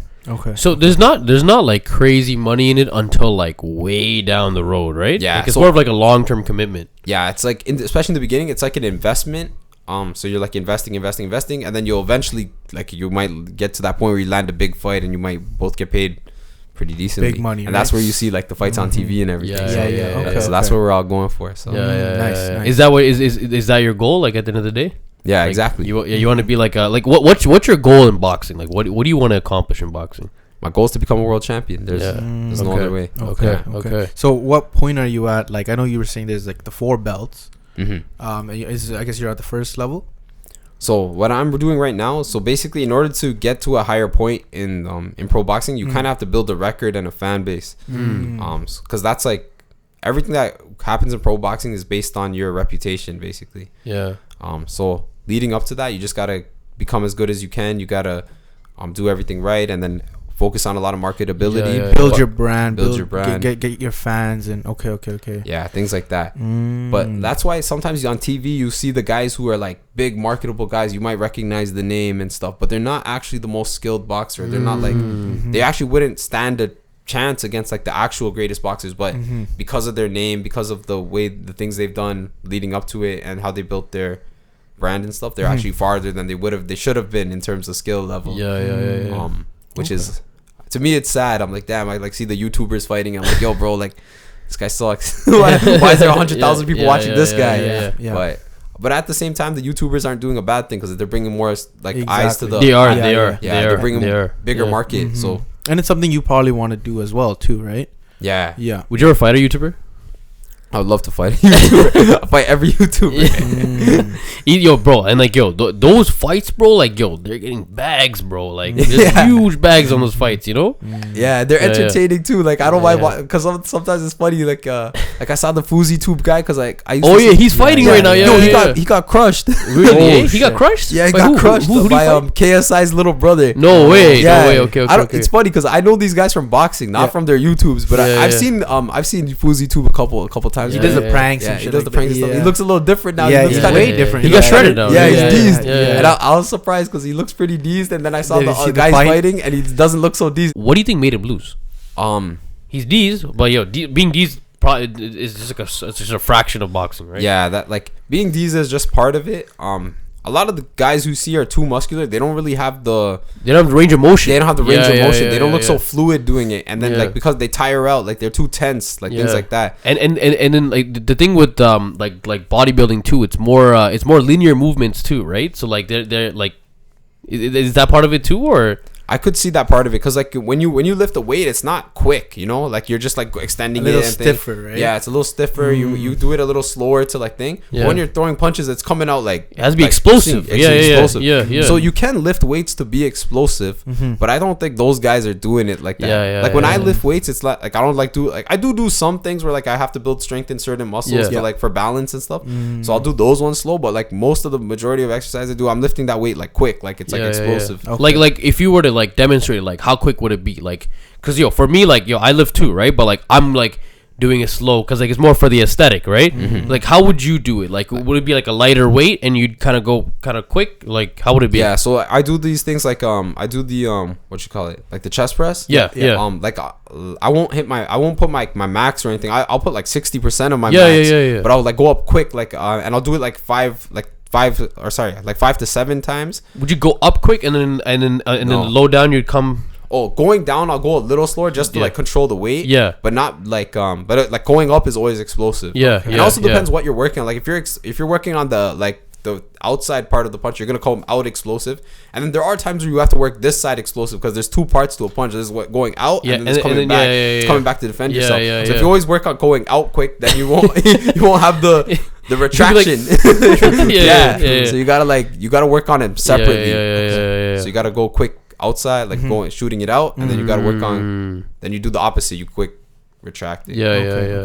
Sick, and a lot of those things you do with bands too. You wouldn't necessarily use a weight. You'll just use like like this high tension bands. Resistance bands. Yeah, exactly. Okay. So going back to that question, like what do you think made Fuzi Tube lose?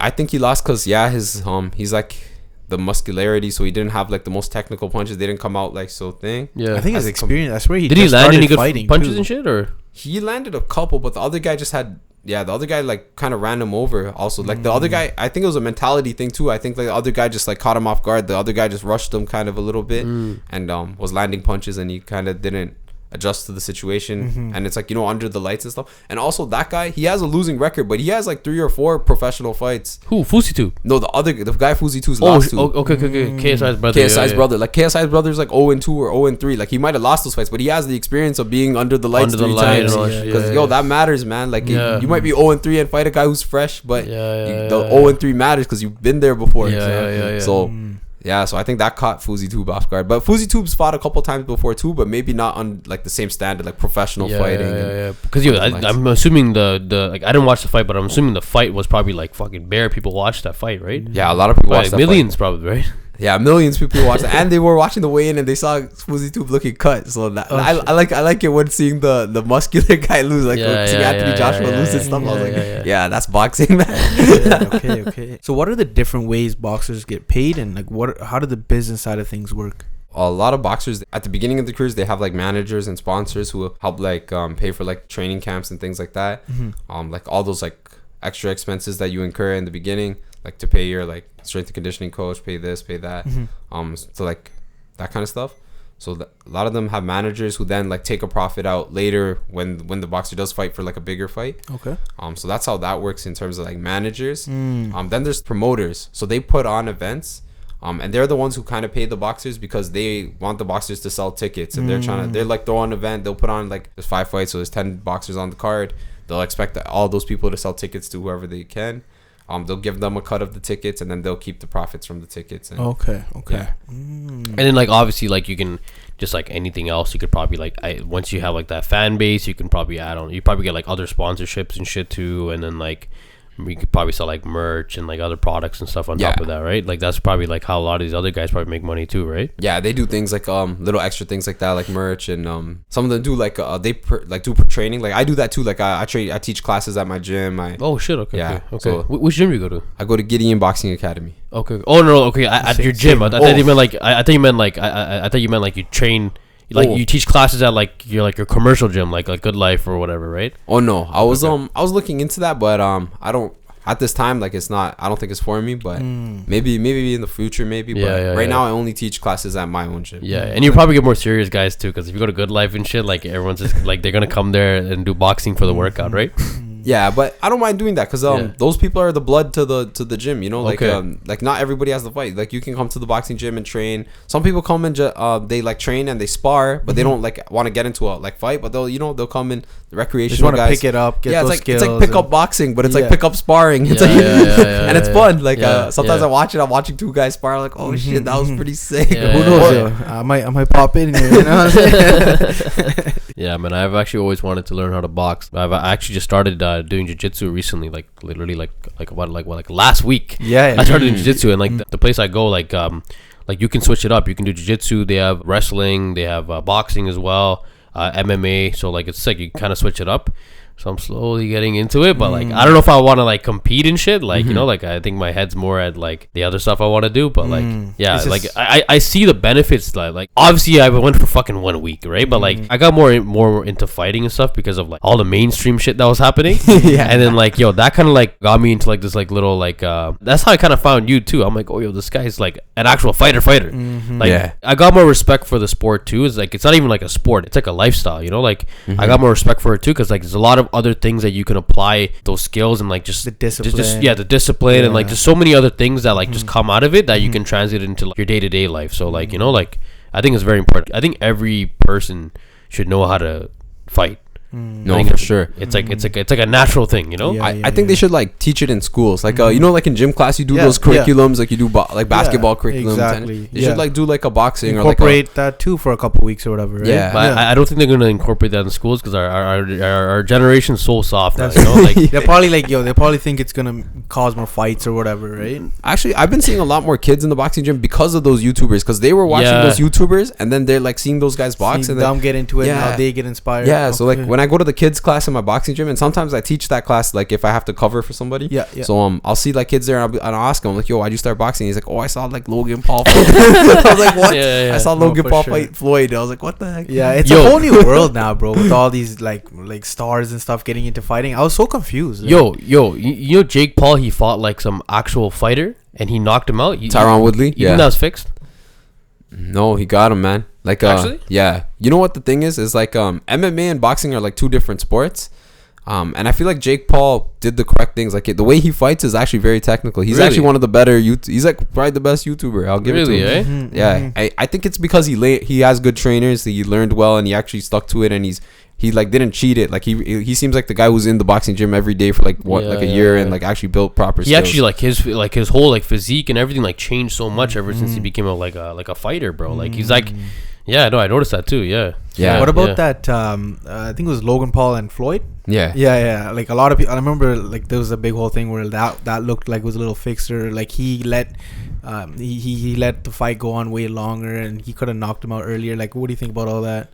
I think it is kind of true, and also I do think a part of it is also like Logan Paul's a big dude, like the size difference is a lot. There's like a 50-pound size difference, so and he's like 6 foot something, and I think Floyd's like fucking mad small too, no? Yeah. These are obviously not like weight class fights. These are just random things, right? So I think that has a little bit, like, maybe Floyd would have hurt him more, but I still think Floyd, if he really wanted to turn on like the killer instinct, he would have knocked him out. It was still a little bit for that show, right? Yeah, he did like turn it up on him and hurt him a little bit, but he didn't, like, because Floyd, like, as a boxer, you can get very ruthless. Like, you can, there's a difference between like countering and hurting somebody, and then versus like countering, hurting them, and then like putting the momentum back on them. Like, you can like keep hurting them, you know, just keep going in, no mercy in a sense. Yeah, but he didn't touch that part. He didn't go to that like no mercy level. Have you gone there before? I've gone there a couple times. Yeah. What was it that made you want to go there? Like what kind of what kind of made that come out? So most of the time it's like you're boxing them, and then like you hurt them, and then you like smell blood. It's like a shark when you smell blood. So that happens, eh? Yeah, that's what happens. Wow, basically. You smell like that iron, the copper, just kind of smelling. You're just like, yeah, it's like you hurt them, and then like you that's how I would describe it. It's like you smell blood. You see like, oh, this guy's weakening. Let me just like, you know, now I'm gonna turn it up. Like, oh, like I hurt you with that. Like I still got a gear. So then you just turn up the gear, and you okay. You take it to that. Would you say you ever lost yourself in a fight and went overboard at all, or would you have control? I know, yeah. When you first get to these levels, like when you turn on the kill switch and stuff, you, especially in the beginning of your career, you're gonna overdo it. So you might like turn up the kill switch too early, and you kept doing it, and then you're like tired, and then you like fire yourself out, and then you like lost the, like you like didn't finish the guy, and then you blew you blew your load, like you lost all your energy, and then now you're like, you know, the guy's still there, and then like you don't really have it for the rest of the round. Points on and you then now. Shit like that happens, and then also, so that happens due to like inexperience, because like you might turn on the kill switch, and then like you like I've done that before. Like I turned on the kill switch, and then I'm like doing it, but I'm like, yo, he's not ready to get like killed yet, so I gotta like tone it down, and then try to do it again. It's timing too. Yeah, so you gotta like learn to turn it on and off, and then also there's times where like you turned it on and you're going at them, but you're not defensively aware. Okay. So like you're too much in kill mode, and the guy might land a lucky punch and get you. Okay. So that body shot. Yeah. Right? Yeah. Not even the body shot. Like you might just jump in with a punch you shouldn't. Like, and the guy threw a punch at the same time, and you walked into a collision. Like, you know, you walked into the punch. So I've seen that happen to other fighters, and that's happened to me once. Actually, I actually got caught like that once. I turned on the kill switch and I got caught like that, but I jumped back up and I continued fighting. But like, yeah, shit like that can happen. But that's part of the experience. Like if you don't ever learn these things, like you have to learn to be a killer. Like that's what people don't understand. It's not like you're kind of born with the killing mentality, but you gotta manage it. You gotta hone it, or you gotta like take control. You still gotta train that side of it too. Yeah, and that's that's a weird thing to tell people, think about and talk about, right? Like you're saying kill, but obviously you don't want to kill them, but you want to end the fight. You're still a fucking animal at the end of the day, right? So like it's in you, right? Like you have to let that beast out, right? Like you have to, you know, the beast is always everybody has a beast in them, you know, like, but most people will never tap into that beast. Yeah, and it only gets, I really don't tap into it until I get to those situations and stuff, right? So you don't really get a chance to work on it. It's like it's like an ongoing process that like turning on kill mode, and because that doesn't come in training, right? It's more like in the actual fights and stuff, right? Yeah, it does come in training. Like if you do in sparring, you gotta do, sometimes you gotta be in hard sparring. So what that is like, it's basically a fight. It's like a fight where you got headgear on and you got the gloves on. So those are the chances you get to turn on the kill switch. Okay. You're going in. Yeah. Is that your mentality when you're stepping into the ring? Like when you step into the ring, are you like, yo, I'm gonna kill this guy? Yeah, but like, but it's not like it's like I'm trying to hurt this guy. Like I'm trying to destroy this. You're trying to win. You're trying to end that fight, and you're trying to get, you know. Yeah. But yo, what's your relationship like with these guys, like out of the ring? Like obviously, like, you know, like before the fight versus after the fight, like what's your relationship, or like what's your thoughts towards this person, and like how do you guys interact with each other before and then after the fight? Like how does that work?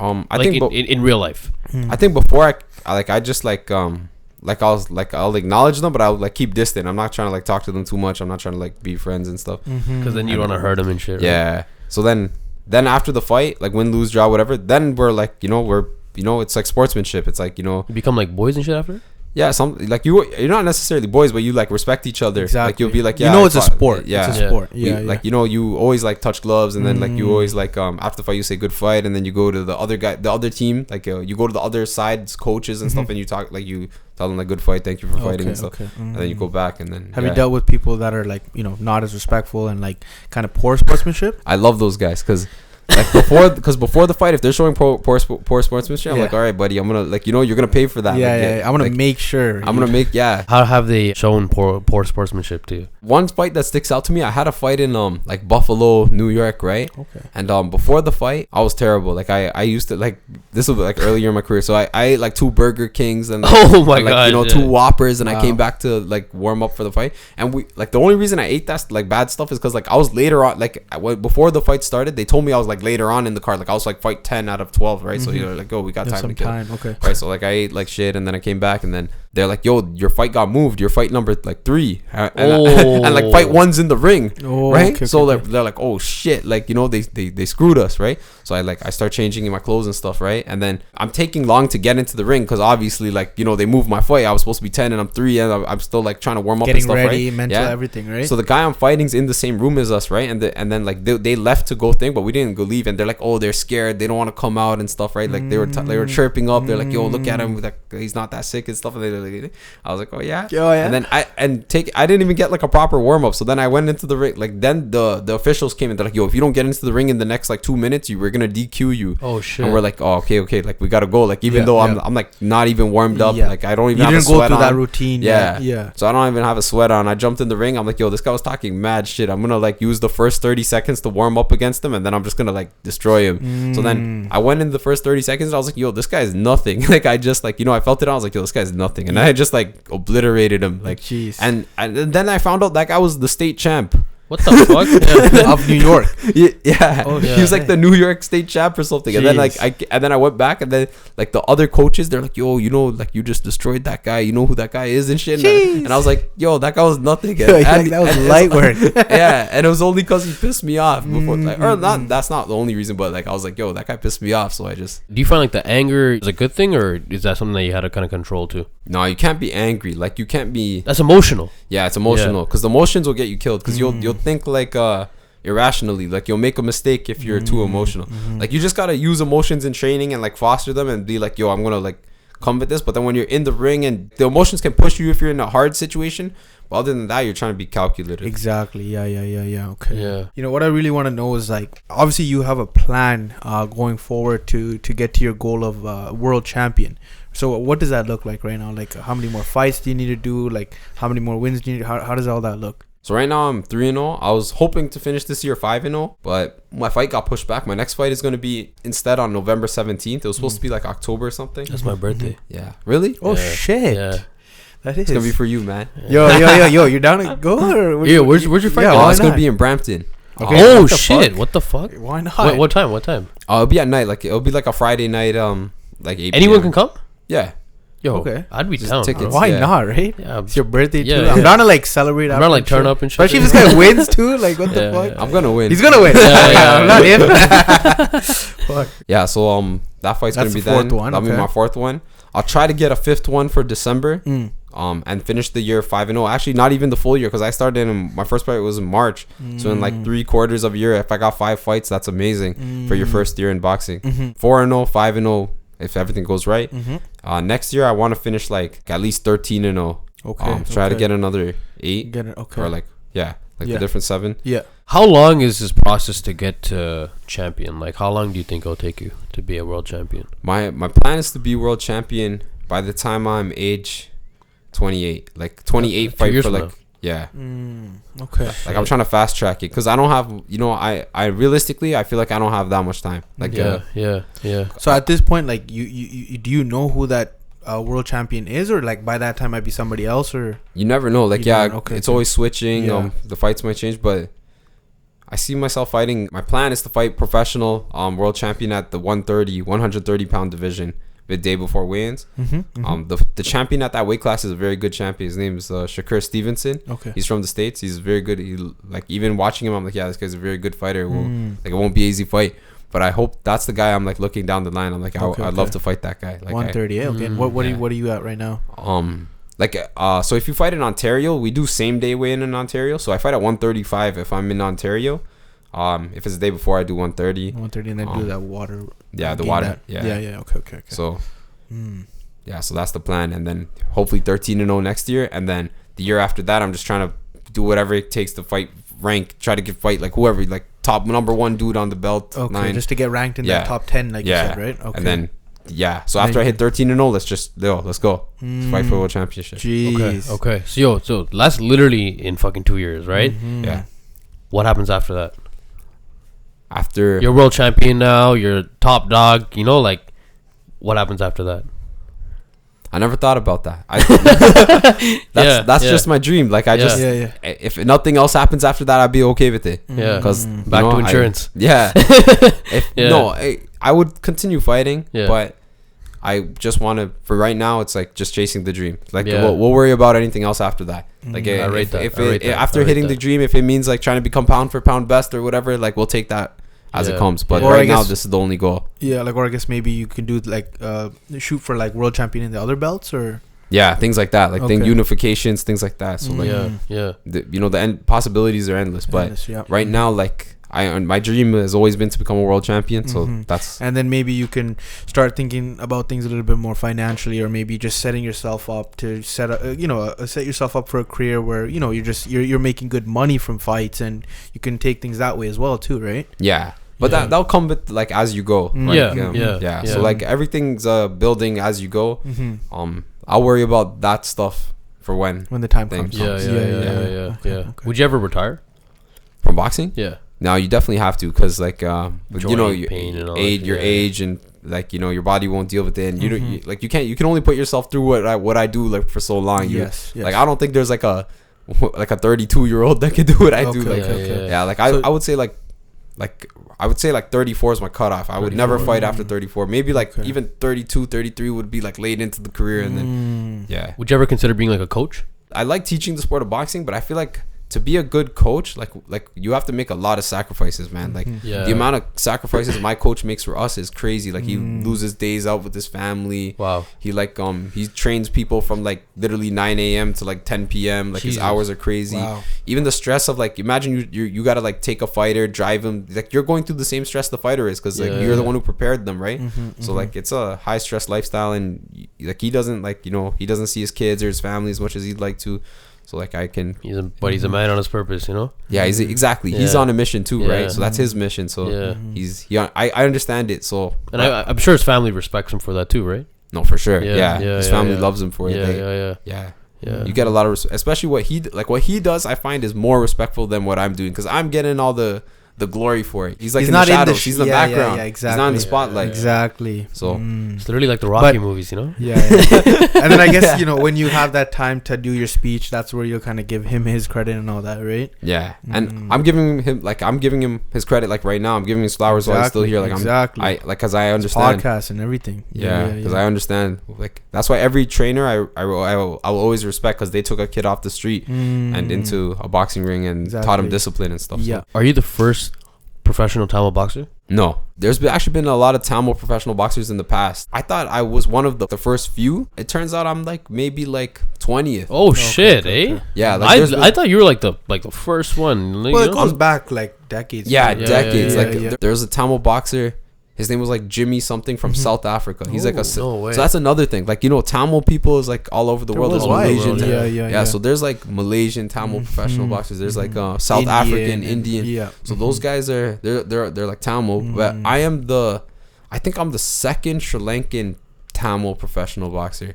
There's one more. His name is Tulasi Tharmalingam in Germany. He actually went to the Olympics for boxing too. I feel like that guy doesn't get his flowers too. Like the career that guy's living is my dream. And what is that? What he went to the Olympics. He fought in the Olympics. He didn't medal, but just to fight in the Olympics, that means you're a certain caliber of fighter. You're representing the country. And he fought representing Qatar. I don't know why. Is he from Qatar or? I don't think so. Okay.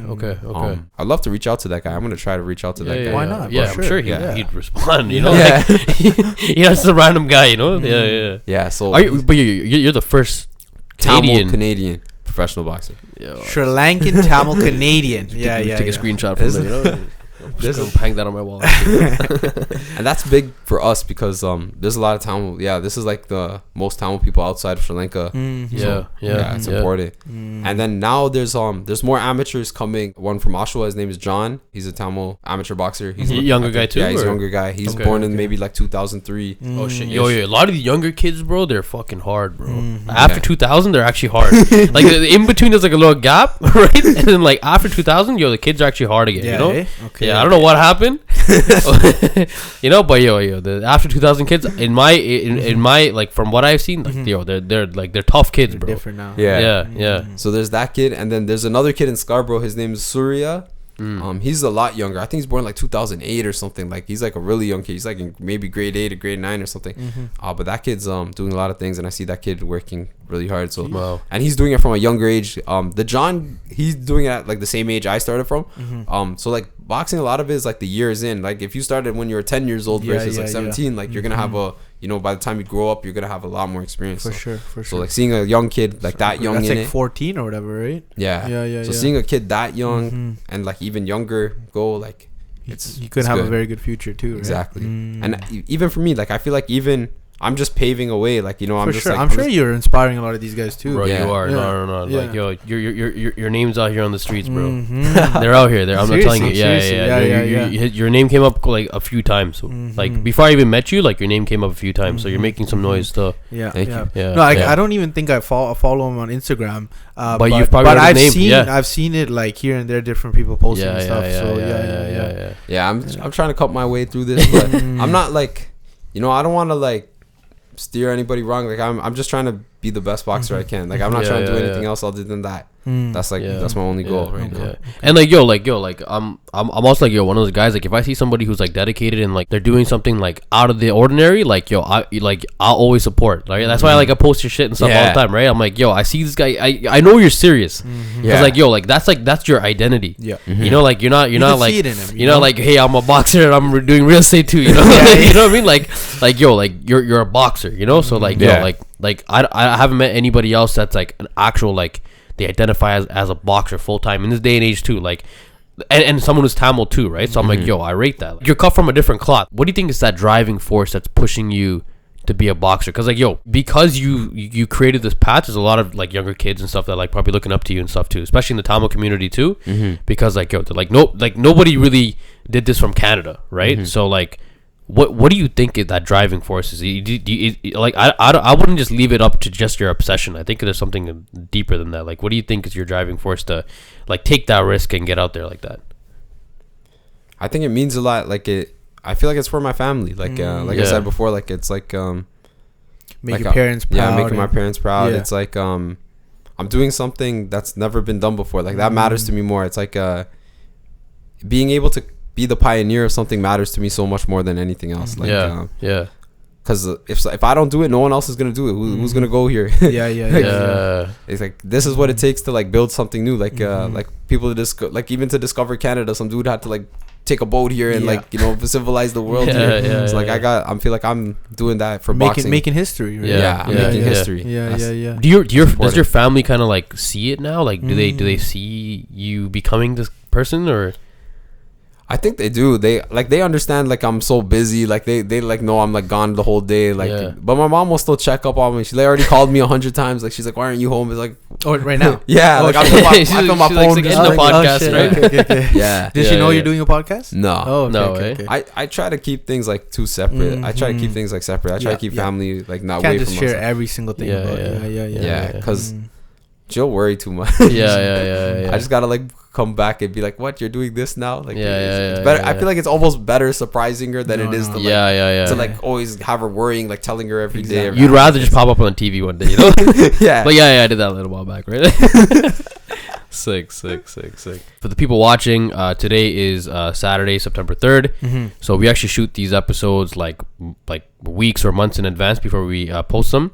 So at the time of this recording, the last episode that's out right now is Jody, the artist and the NFT person. So when we interviewed her, she talked about when she paints, she talks about that she goes into like a hyper focus when she's painting, right? So what happens is that she gets so indulged into the art and just the creation that literally everything outside of that canvas or whatever is literally blurry, like literally, not just like metaphorically, like it's actually blurry. Do you go into a hyper focus when you're either training or when you're fighting? Like, does the world around you just completely just go blank and you're just trying to fuck this guy up? Yeah. You know what? I watched that episode, and when she was talking about that, I was like, yeah, I do see that. Yeah. And it's funny you bring that up because I was thinking the same thing. I was like, yeah, I do get into something like that. Yeah. You get into like a trance where you're just so focused at the thing you're doing that you're just like and I feel like only certain activities you would be able to get to this level of focus in. Like, this won't just happen like reading a book or something. It's like something like so like you're so intensious in, like you're just trying to like pour your intention into it.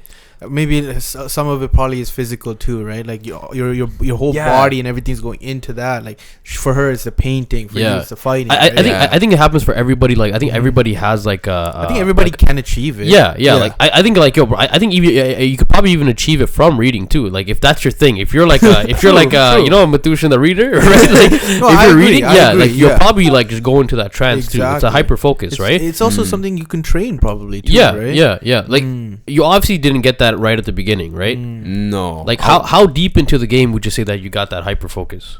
It's crazy you say that because I always thought about the 10,000 hour rule. Like especially when I like first started and I read the Outliers thing and I was like, you need to hit that 10,000 hours. And I was trying to. One day once I was like 5 years into boxing or like 6 years in, I was like, yo, did I hit 10,000 hours yet? Yeah. Right. So I did the math. I was like, yo, I train like 3 hours a day, 6 days a week for like 5 years, right? And I did the math, and I wasn't even halfway. I was 6 years into boxing, and I did the math, and I was like 6,000 hours or something. So I thought you hit 10,000 now. I hit 10,000 now. Yeah. I've done the math, and I hit 10,000.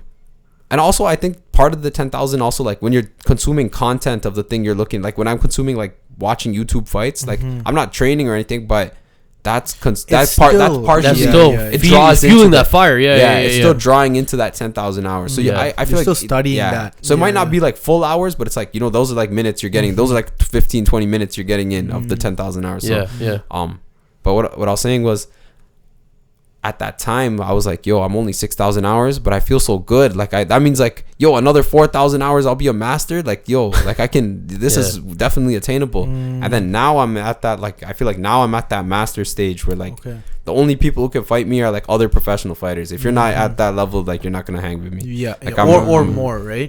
More, like, you know, like now I'm at I'm a consummate like master of boxing. Jeez. What would you say happened to you like once you hit that 10,000 hours? Like do you feel like a different person? Like do you feel like, I feel like I'm just better equipped for every situation in the ring. Like you know, when you're at the like 5,000 hours, there's still like things you haven't seen in the ring, but like as you go more and more, there's like you're seeing more percentage of things. Like I feel like I look at it like percentage. Like I've seen 95% of the things that could happen to you in a boxing ring. Yes. And then like the other 5% left is like, that's what shows the difference between a guy who's very good and a champion. The champion will have seen 99% of all things. Of like all outcomes in a boxing ring. And then it probably just for that 5%, it probably takes so much longer just to get that final. Exactly. 5, There's right? diminishing returns getting that extra experience. Obviously you're at that point where you're excelling in your pro career, and I remember you were saying one of the things is building a fan base and getting a reputation and getting people to join your brand and your team, right? So like what kind of things are you doing to get there? Like, what are you doing right now? Like, I know you're utilizing your social media, like your Instagram and stuff, right? Like the fact that I knew that you're a boxer is because of Instagram, right? Yeah. What kind of strategies are you using, or what kind of strategies do you plan on using in the future? Like, what are some of the strategies that are known to you, or like that you are planning on implementing in the future? Yeah. Compared to when I first started, I've definitely done a lot more. Like I try to post more. I try to like put out stories. I try to engage with people. I try to like talk to more people and tell them like I'm a boxer, because they'll never know unless you basically say it. But I don't like doing those things. So that's like always been my tough suit. Something you're working on. Yeah, something I'm working on. So I think moving forward, I just I have to do more speaking. I need to network more with the correct coming people. out to things like Coming out to this. even getting on this was a big thing for me because I've never been invited really, especially from people like you guys. Like, I'm familiar. I'm more familiar with you guys now, but before when you guys met me, like, invited me on, like I was like, I don't really know these guys too well, but they reached out to me to do this, so I was like, yo, man, that means I'm doing good things, So it's a very I'm very happy that I got to even meet you guys, and you guys are putting me us as well, in man. a situation. Likewise, bro. Likewise. We got a legend in my bedroom right now. Oh yeah, trust me, bro. We should take a picture after. Yeah, we should. I'm actually gonna hang it up there. Seriously, like 10 years and shit. We're like the world champion. Exactly. And it's crazy because like I've seen other fighters on podcasts. Like you see I watched a couple other podcasts, but mostly like funny ones. They're like Flagrant 2 and stuff like that. And they get like the MMA fighters like Israel Adesanya on, and you see Israel Adesanya as like a young guy when he first came on like 5 years ago, and then he comes on now and he's like like multiple time world champion and stuff, and he's still going on their podcast. And it's so funny to me. I'm like, it's like they're like growing together. Exactly. So that's what's important to me. As long as like I'm growing along with others, and we're all like standout members in our community. Like that's what's important to me. Yeah. Are your fights recorded? Yeah.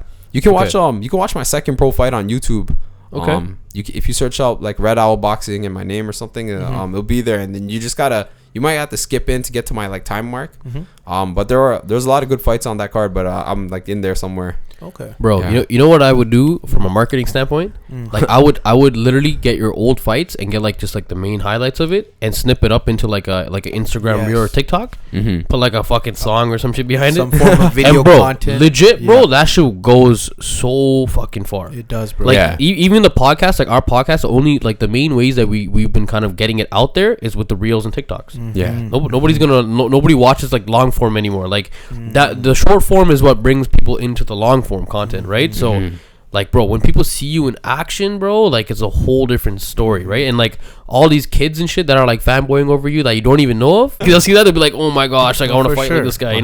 No, I can see that helping a lot, bro, especially like the fights, right? Like they're so intense, and it's like it brings out emotions in people, and like especially with some crazy music, I can see people really like, bro. liking Like that shit. obviously, like if you don't want to do it yourself, because I know you say you don't like doing this shit, right? Like it's literally like go on like Fiverr or some shit, like legit, like it'll be like or like just hire like an editor or some shit. It'll be like $100 or some shit, like whatever, right? And then like they'll just chop it all up for you. You have content like of that one fight, you'll have content for like months, literally, because it's just like 5-10 second clips and shit, right? I think that's like key for you right now, because like you're talking about like the more reach you have, the more fans you have, the quicker you might get into those high level fights. And things like that, right? So I think you should really start looking into all that. Because you have all these other like hustles and stuff you're doing right now, like you still have like a job and stuff, like to maintain your lifestyle, like, because bro, I know for a fact, bro, like all this stuff that you're doing right now is not cheap. No, nutrition is fucking expensive, bro. All these supplements, pills, this, bro. Food, like all these grams of chicken and shit. Bro. Legit. So as an athlete, it's probably way more expensive, right? So like, if that's generating you income, bro, like you can just be like those like Europe mans, like just be full-time fighter, Exactly. And I'm working on getting to that goal. Like the way I'm mapping it out, I'm thinking like maybe halfway into next year I might be a full-time fighter, like the way it's planning out with the deals and all these kind of things. So I'm working on my side of that thing. I'm trying my best to make it happen, but until then, I gotta do things my way. I gotta 100%, start marketing, learn and try different things. 100%. I feel like it's just been a long journey. Like it's nice to look back on the 10-year mark, but I know 10 there's years, bro. That's crazy, bro. That's not, that's like serious shit. Like that's like dedication. You didn't just like start boxing and shit and start posting pictures and shit right away. There's so many of those guys. Yeah, trust me. Like that's why I was even like hesitant to even say that I even started like fucking jiu-jitsu on camera, right? Like 1 week in, I'm like, I don't want to be the guy like, yo, I do jiu-jitsu, like but no.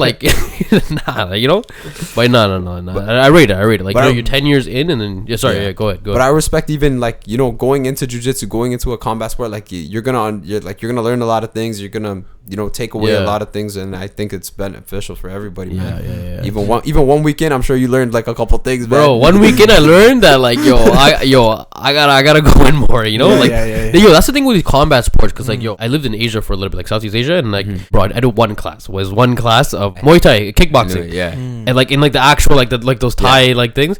bro, one day in, bro, they teach you a little bit, and then like I get in the ring at the end, and like I have no idea. Like I don't know if I'm supposed to hit the guy or not. Like I don't know if I'm supposed to hit him hard or not. Yeah. Yo, this guy fucked me up, bro. First day, What? yo, this guy fucked me up, bro. This guy got in there and like, yo, like, but he will punch me, and then like once I was like, oh shit, this guy's actually punching me. He's like, yo, you good?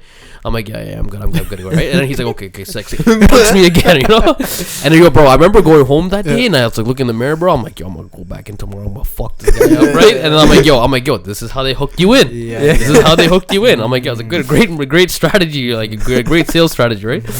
No, but I'm sure it can also deter a lot of people. And, like, scare them too. That's what I was gonna say. Like, I don't know about the first day sparring and stuff, because that was like sometimes a lot. You know what the thing is? Some schools are old school. They like make everyone fight right away. And they weed out the strong ones. Like, only the strong ones will come back and want to fight the next day, or like, you know, come back and train. And then whoever is not about it, they're out. They're like, they already kick themselves out, right? So that's like the old school way of doing things. Now it's not like that. Oh, I hope it's not like that anymore, because you're giving people brain damage for no reason. But now they like come in, they teach you defensive skills, they train you for like a month, 2 months, 3 months, and then they'll like bring you into sparring slowly. Put the heat on you. Yeah, but they still won't like make you have a full out spar. Like they'll give you like, they'll be like, oh, like, you know, work lightly with each other, things like that. And then you'll get into one of those ones where you gotta like, you know, work. But I think for you it was like you're in Asia and shit too. Yo, I didn't even know what the fuck the guy was saying. He was speaking in Thai and shit. Like a little Thai guy comes in there, like, yo, bro, I'm like, yo, what's up and shit, right? And then, yo, this guy does one of these and shit. I'm like, okay, and he says something in Thai and shit. Okay, that's right. And I'm like, okay, yo, bro, fuck this, bro. I'm like, I don't know if I'm supposed to fight this guy. I don't know what the fuck this guy's saying, right? That's why it was only one day thing, right? Yeah, after that I didn't go back. But you know, like I was only there for like a month, right? So and then like, I went to another country after.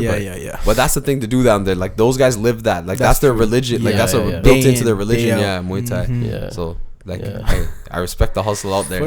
yeah. Trust me. Maybe you'll fight a Thai boxer one day, right? You know, that's a whole different style though, right? Because they kick too, right? You don't kick. Yeah, we don't kick. Like, and the thing is, like, when you're in those kicking sports, you bring those habits into boxing, and they're actually bad habits to have in boxing.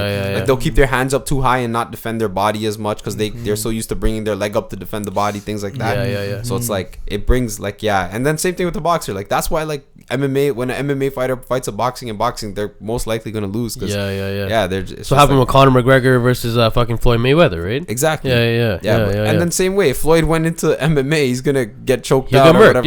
So it's like it's just people are, you know, it's for the money, man. They're making Conor come to here and but that's just the way it is, man. Different sports. Like, all right, bro. So now we've been talking about like you in the ring and shit, right?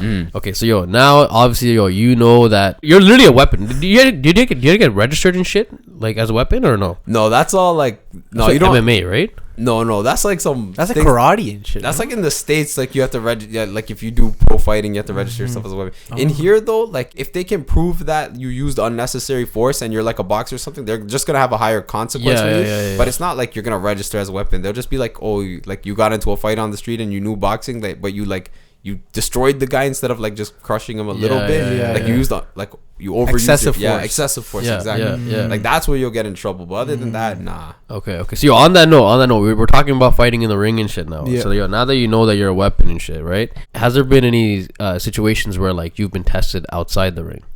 No, I've never got into a fight out of the ring. I always try not to because I'm afraid I'm gonna like get a charge and then I can't go to the States. Especially when you go into the bigger fights, they're gonna be in the States. And when I was an amateur, I had a lot of fights in the States. Like I fought in Michigan, I fought people all around New York and stuff like that. So you don't want to get into those types of troubles because then you can't like further your boxing career. Sure. Has anyone ever like tried to like test you and shit? They're like, oh, you're a boxer. You're a boxer. What are you saying, right? Nah, I'll like troll slap box with my friends, but not like nothing serious. So it's like fun shit, right? But I'll like always beat them at the slap boxing even. But you know, and then like I've never. You won't lose even with that shit, right? No, I'm not gonna lose a slap boxing match either. That's modern, bro. That's you know, like you can't, you know. Yeah, and the skills are transferable, even though it's like slap boxing. It's like yo, even if my hands are like, it's the only difference. My hands are like this versus this. So it's like you know, I got the same thing. Yeah, that's true. And then one time on the street, I was on the bus and I almost got into a fight. But even that guy, like he didn't know I was a boxer, so I was just waiting for the guy to swing first because I was like, "Yo, I'm gonna make a highlight reel out of this guy. As soon as he throws a punch, I'm gonna make this guy miss and destroy him." But he didn't end up swinging, and he just walked off the bus. So shit! Cause he probably knew like he's probably like, cause the average person, like this is the thing with like any sort of combat sports, like because you're so used to like being in those uncomfortable situations, you're not tripping as much as the other guy. Like the other guy, like everybody, bro, at the end of the day when it comes to a fight, you're gonna like you're gonna be nervous, you're gonna trip no matter what. No matter how big you are and shit. Like if you're about to go into a fight, if you don't have that background of fighting and all that, right? Like you're gonna fucking like you're gonna be stressed out because you don't know what the other guy's gonna do, right? Like usually the guys who are trained, like they're just calm. They're just looking at you, right? They're just like they're go. I'm gonna fuck this guy up, right? Yeah, it goes down. I'm waiting for like them to like raise an arm or something, or like like give me a tell. Like a lot of people who are untrained, they're gonna like throw up, and as soon as they go for a punch, you see the elbow go up. If I see the elbow go up, like you're not gonna land that punch on me because I'll know the trajectory. I'll just dodge it, and then I'll probably hit you with something too, and then it'll just look. I'll make it look real fancy. Yeah. But it'll be like a one punch quick thing, and it's usually like just stop, right? Yeah, like especially like untrained people, like they're gonna flinch. Like as soon as they get hit on the nose, they're gonna like hold their nose, or like like if I get hit in the nose, I'll probably just like keep looking at you and like look for the next punch and stuff. Yeah. How do you hold that pain? Because the nose is like a fucking like it's like a pressure point. Like your eyes start getting watery and shit. Like you still feel it, but like you just get more. You don't like flinch. Like you'll like feel it. Like it's still the same pain. Like your nose is thing and your eyes are thing, but like you're just like you got to keep focused. Like you just keep looking at them. So it's like training the reaction to like not look away and like.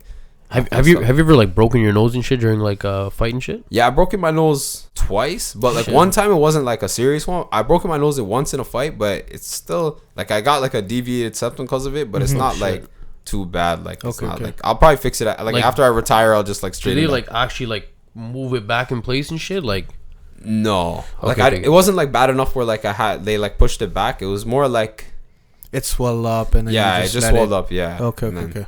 Yeah. Okay. So there is some work you got to do later on. You're saying. Yeah, if I retire like out of vanity, I might do it, but I don't know. I might even keep it just to say I'm cool. Like, you see those guys with the cauliflower ear and stuff. I might just be that guy. True. Okay. Yo, bro, I remember one time. Vito was there too. Yo, it's sick. I'm so glad you're on the. Yo, I remember one time. This was 2020, I believe. This was a hectic day. So 2020, bro. I had a lot of time on my hands, right? So I was super hardcore and shit. With a few other guys, like I rode like my bike from downtown Toronto to Niagara Falls, right? I don't know why we just did it. Like bicycle or like bicycle. Yeah. I biked to it's like 140 something kilometers. Yeah. And he didn't even like train. I didn't train for that. I started like running and shit, like long distance running, bro. Like I and mind you, I never ran my entire life. I was like an asthma kid and shit, like my whole life. And bro, I just learned how to run in 2020, and like I just like got into that zone, started running like fucking like 20, 30, 40 kilometers and shit, like bro, like non-stop without stopping. And I started biking like long distance and shit, like and then I was like, okay, I want to challenge myself. I actually bought this like a vintage France racing bike from this guy and on Kijiji. And then the guy's like, yo, bro, we're actually going to think about riding from downtown Toronto to Niagara Falls. You should come with us. So I'm like, all right, yeah, fuck, I'm down. In that time, bro, like, I'm like, fucking, like, yo, I was on one, bro. Like, I was like, I felt like a fucking workhorse, right? We ride down, whatever I knock out there. Yeah, that's his own story. The next day, we're just kind of riding our bikes around, like, Niagara Falls and shit, because, like, we stayed over. And then, we met this guy. His name is Bobby something. What is his name? Bobby. Oh. His name, bro. Fuck, it was Bobby something. He was a fighter. Like, he was like an old man. Right? And like, yo, bro, we were biking and shit. Obviously, like, yo, shirt off, everything. I'm sweating and shit. And like, he's like, hey, stops us. He stops us. Like, hey, are you boys athletes, right? Because like, yo, bro, like at that time, like I was like a little bit more like athletic too, right? We're like, nah, I'm just chilling, right? and then like, yo, he had like some sort of like attraction towards us, and he's like telling us, yo, my name is Bobby something. He's like old man, bro, has no teeth. Old man walking by himself. I think he's waiting for like a taxi or some shit, right? Some bus or something. Something. He's like, yo, I'm Bobby something. He's like, yo, Google me. I'm a bare knuckle fighter. Like he's like a champion and shit. Yeah. Right. So like, yo, like, what do you know about bare knuckle fighting? Like, what's up with this shit, bro? Like, it seems like hardcore, bro. That stuff's starting to make a comeback. Like, really, there's bare knuckle fights more because I guess people like UFC because of the stand up fighting, right? So like, bare knuckles basically UFC, but like only stand up, like none of the like grappling stuff, going to the ground, and So like, it's getting a little more popular, and it's That's like tough stuff too. It's basically boxing, but it's a little dirtier. It's like rules are a little different. You can like hold and punch, and like you only use the gauze. You don't even use a glove, I think, or something. Yeah. I don't even think you even use the. I think it's like literally just bare knuckle. He's probably like so he's back in the day. He's back in the day. Maybe back in the day they didn't even have that. They probably just used the straight up hand. But yo, that's so, because you know what's crazy? It's like, you can like, there's sports made for punching, but your hand's not meant to punch things, like your hand's not meant to be a weapon. Like if you using a bare hand is actually very like not good in like a street fight and stuff, because if you hit like like there's so many parts of the skull, if you just hit it with your bare hand, your hand's losing that it'll fight. Break your hand will break. Every time he said his name, like, yo bro, old fucking guy, right? But every time he said it, yo, my name is Bobby and shit, like, he throw the fucking punches and shit. I'm like, yo, he had the fucking stance and shit, right? And like he was so hype. He's like, yo, something about you guys just stuck out. You know, I want to take you guys out for drinks and shit. Right? I think he gave us his number. He gave us his number, but we lost. He's like, yo, call me sometime. We'll go out and shit like that. And we were like, yo, I'm super down in that. Yeah, this guy lost the number and shit. I had a lot of fun in this episode, bro. Like, I learned a lot. Like, yo, bro, I got into like the whole combat sports stuff to like the Instagram reels and shit. So like, you know, I don't know jack shit about fucking fighting, but I think you kind of laid it down like very clear too. And then once again, like, yo, bro, the podcast is called Wealth is Possible. So like, you know, I'm glad that we incorporated like, you know, like their income streams and stuff for the whole boxing scene. Like, you know, like that's a very important thing, because I think when a lot of people consider boxing, like they don't really think of it as, you know, something that you do to make money. Like you still got to work like another job, and you are working another job right now, and eventually like you want to quit that job and just have boxing as your main career, right? So I think this episode probably shed a lot of light to like, you know, anybody who's aspiring to become a boxer, and you know, just so that they have a better understanding of, you know, what they got to do so that they can make boxing like their full-time thing. For that kid or for that person who's like watching this episode right now and they're really considering about getting into boxing, like what's something that you would kind of recommend to them? Don't stress the W's and L's. Like don't even count them at the beginning, you know, because everybody, it's just trial and error. It's like, you know, you're gonna have ups and downs. You're gonna take some, you're gonna win some, you're gonna lose some, but you gotta always have the focus with the bigger picture at mind. Don't worry about like, you know, have your first fight and you win your first fight and you're like, yes, I want my first fight, and like, you know, live off a whole parade. No, like take everything. Don't take the highs too high and don't take the lows too low. Try to stay on, like, you know, keep it balanced. Yeah. Don't be too like, don't have too much of a variance in your approach, you know, like try to stay level minded and work towards the bigger picture. Don't stress the early wins and W's, because a lot of careers you would be surprised, like some guys lost like their very first professional fight and they went on to become like world champions, or some people lost, like I've heard of stories like some professional fighters who were like world champions lost their first 20 amateur fights. Imagine you lost 20 L's back to back 20 times in a row, and then you went on to become a world champion. But it's also but it's because probably they never took the lows as low, you know, like they might have had 20 L's, but it didn't feel like 20 L's like negative 20. It feels like, you know, 20 L's lessons, 20 lessons. So it's like, you know, that's the approach you gotta have, and that could be in anything you do. It doesn't necessarily have to be boxing. It could be like whatever you're trying to, whatever sport, whatever field, whatever career, right? Just worry about getting to the bigger picture. So I know you're telling me about like later on, once you get these big fights and things like that, there is a decent amount of money that can be made, right? Do you have any examples, or do you know of other fighters that, you know, have made it to that world stage and had these big fights and had big paychecks or anything like that? Like, is there like stories that you know of, or anything that you look up to, like, oh, you know what, I want to have a fight like that, I want to make, you know, $100K from this fight? Is there anything like that you look up to? Or yeah, there's some Canadian professional boxers who have went on to fight ring legends. Like there's fighters like Steve Rolls. He's from Toronto, Canada. He fought Gennady Golovkin, so he got to like the very biggest stage, and he fought one of the, like, arguably pound for pound one of the best in the like last decade. Jeez. So like, and I'm sure he's made like money from that, and he's like been able to set himself up and his family from getting to that. Like, even though he might not have won the fight, but even getting there is like a big thing. So, and then there's a lot of like people throughout Canadian boxing, like there's a lot like fighters in Montreal like Jean Pascal. There's a number of champions who've actually gotten there from the same grassroots that I'm in. That I like, the same amateur system path, that process. Same build, same like building blocks, literally same circuit of fighting. Because you know, the circuit of fighting's been around for a long time, like amateur fighting here in Canada, here between Montreal, Toronto, things like that. So if they can do it, I feel like I definitely got a shot to do it too. Nice. Sick. Yeah. Sick. Okay. Is there any like fights that were like hit record numbers or anything like that you're aware of? In terms of Canadian fighters, no. Like we haven't hit the record. Like we haven't had like a generational pound for pound Canadian like champion, something like that.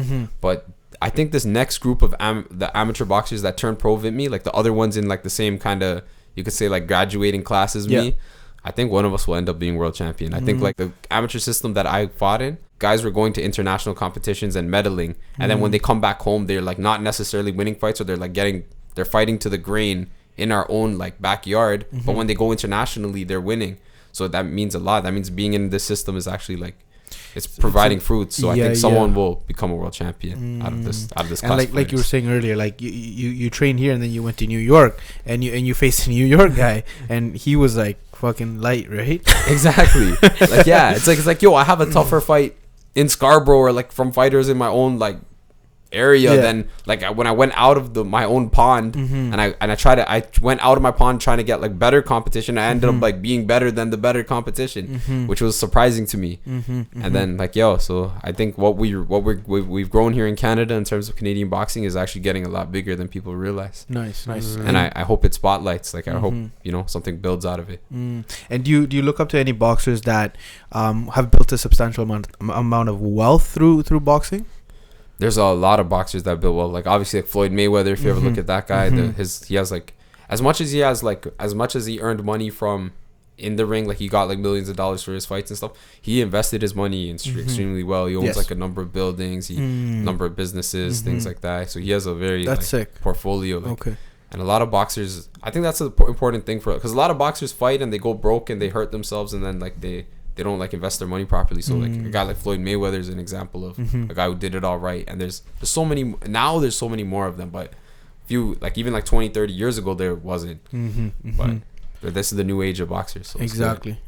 Like the financial things are much more significant these days too, right? Yeah, and more access to information. Yeah, exactly. Yeah. So yeah, guys, if you guys enjoyed the show, make sure you guys hit that like button. Subscribe as well because we drop a new video every Thursday. Definitely had a lot of fun with this episode. Learn a lot. I see greatness in front of me, so I see you doing your thing. Trust me. And I'll see you at the top, bro. You're doing your thing, and I hope to have you back one day. And yeah, bro. Until then, what is possible, bro? Wealth is possible. Oh yeah. There we go, guys. Take it easy. All right. Take care, guys.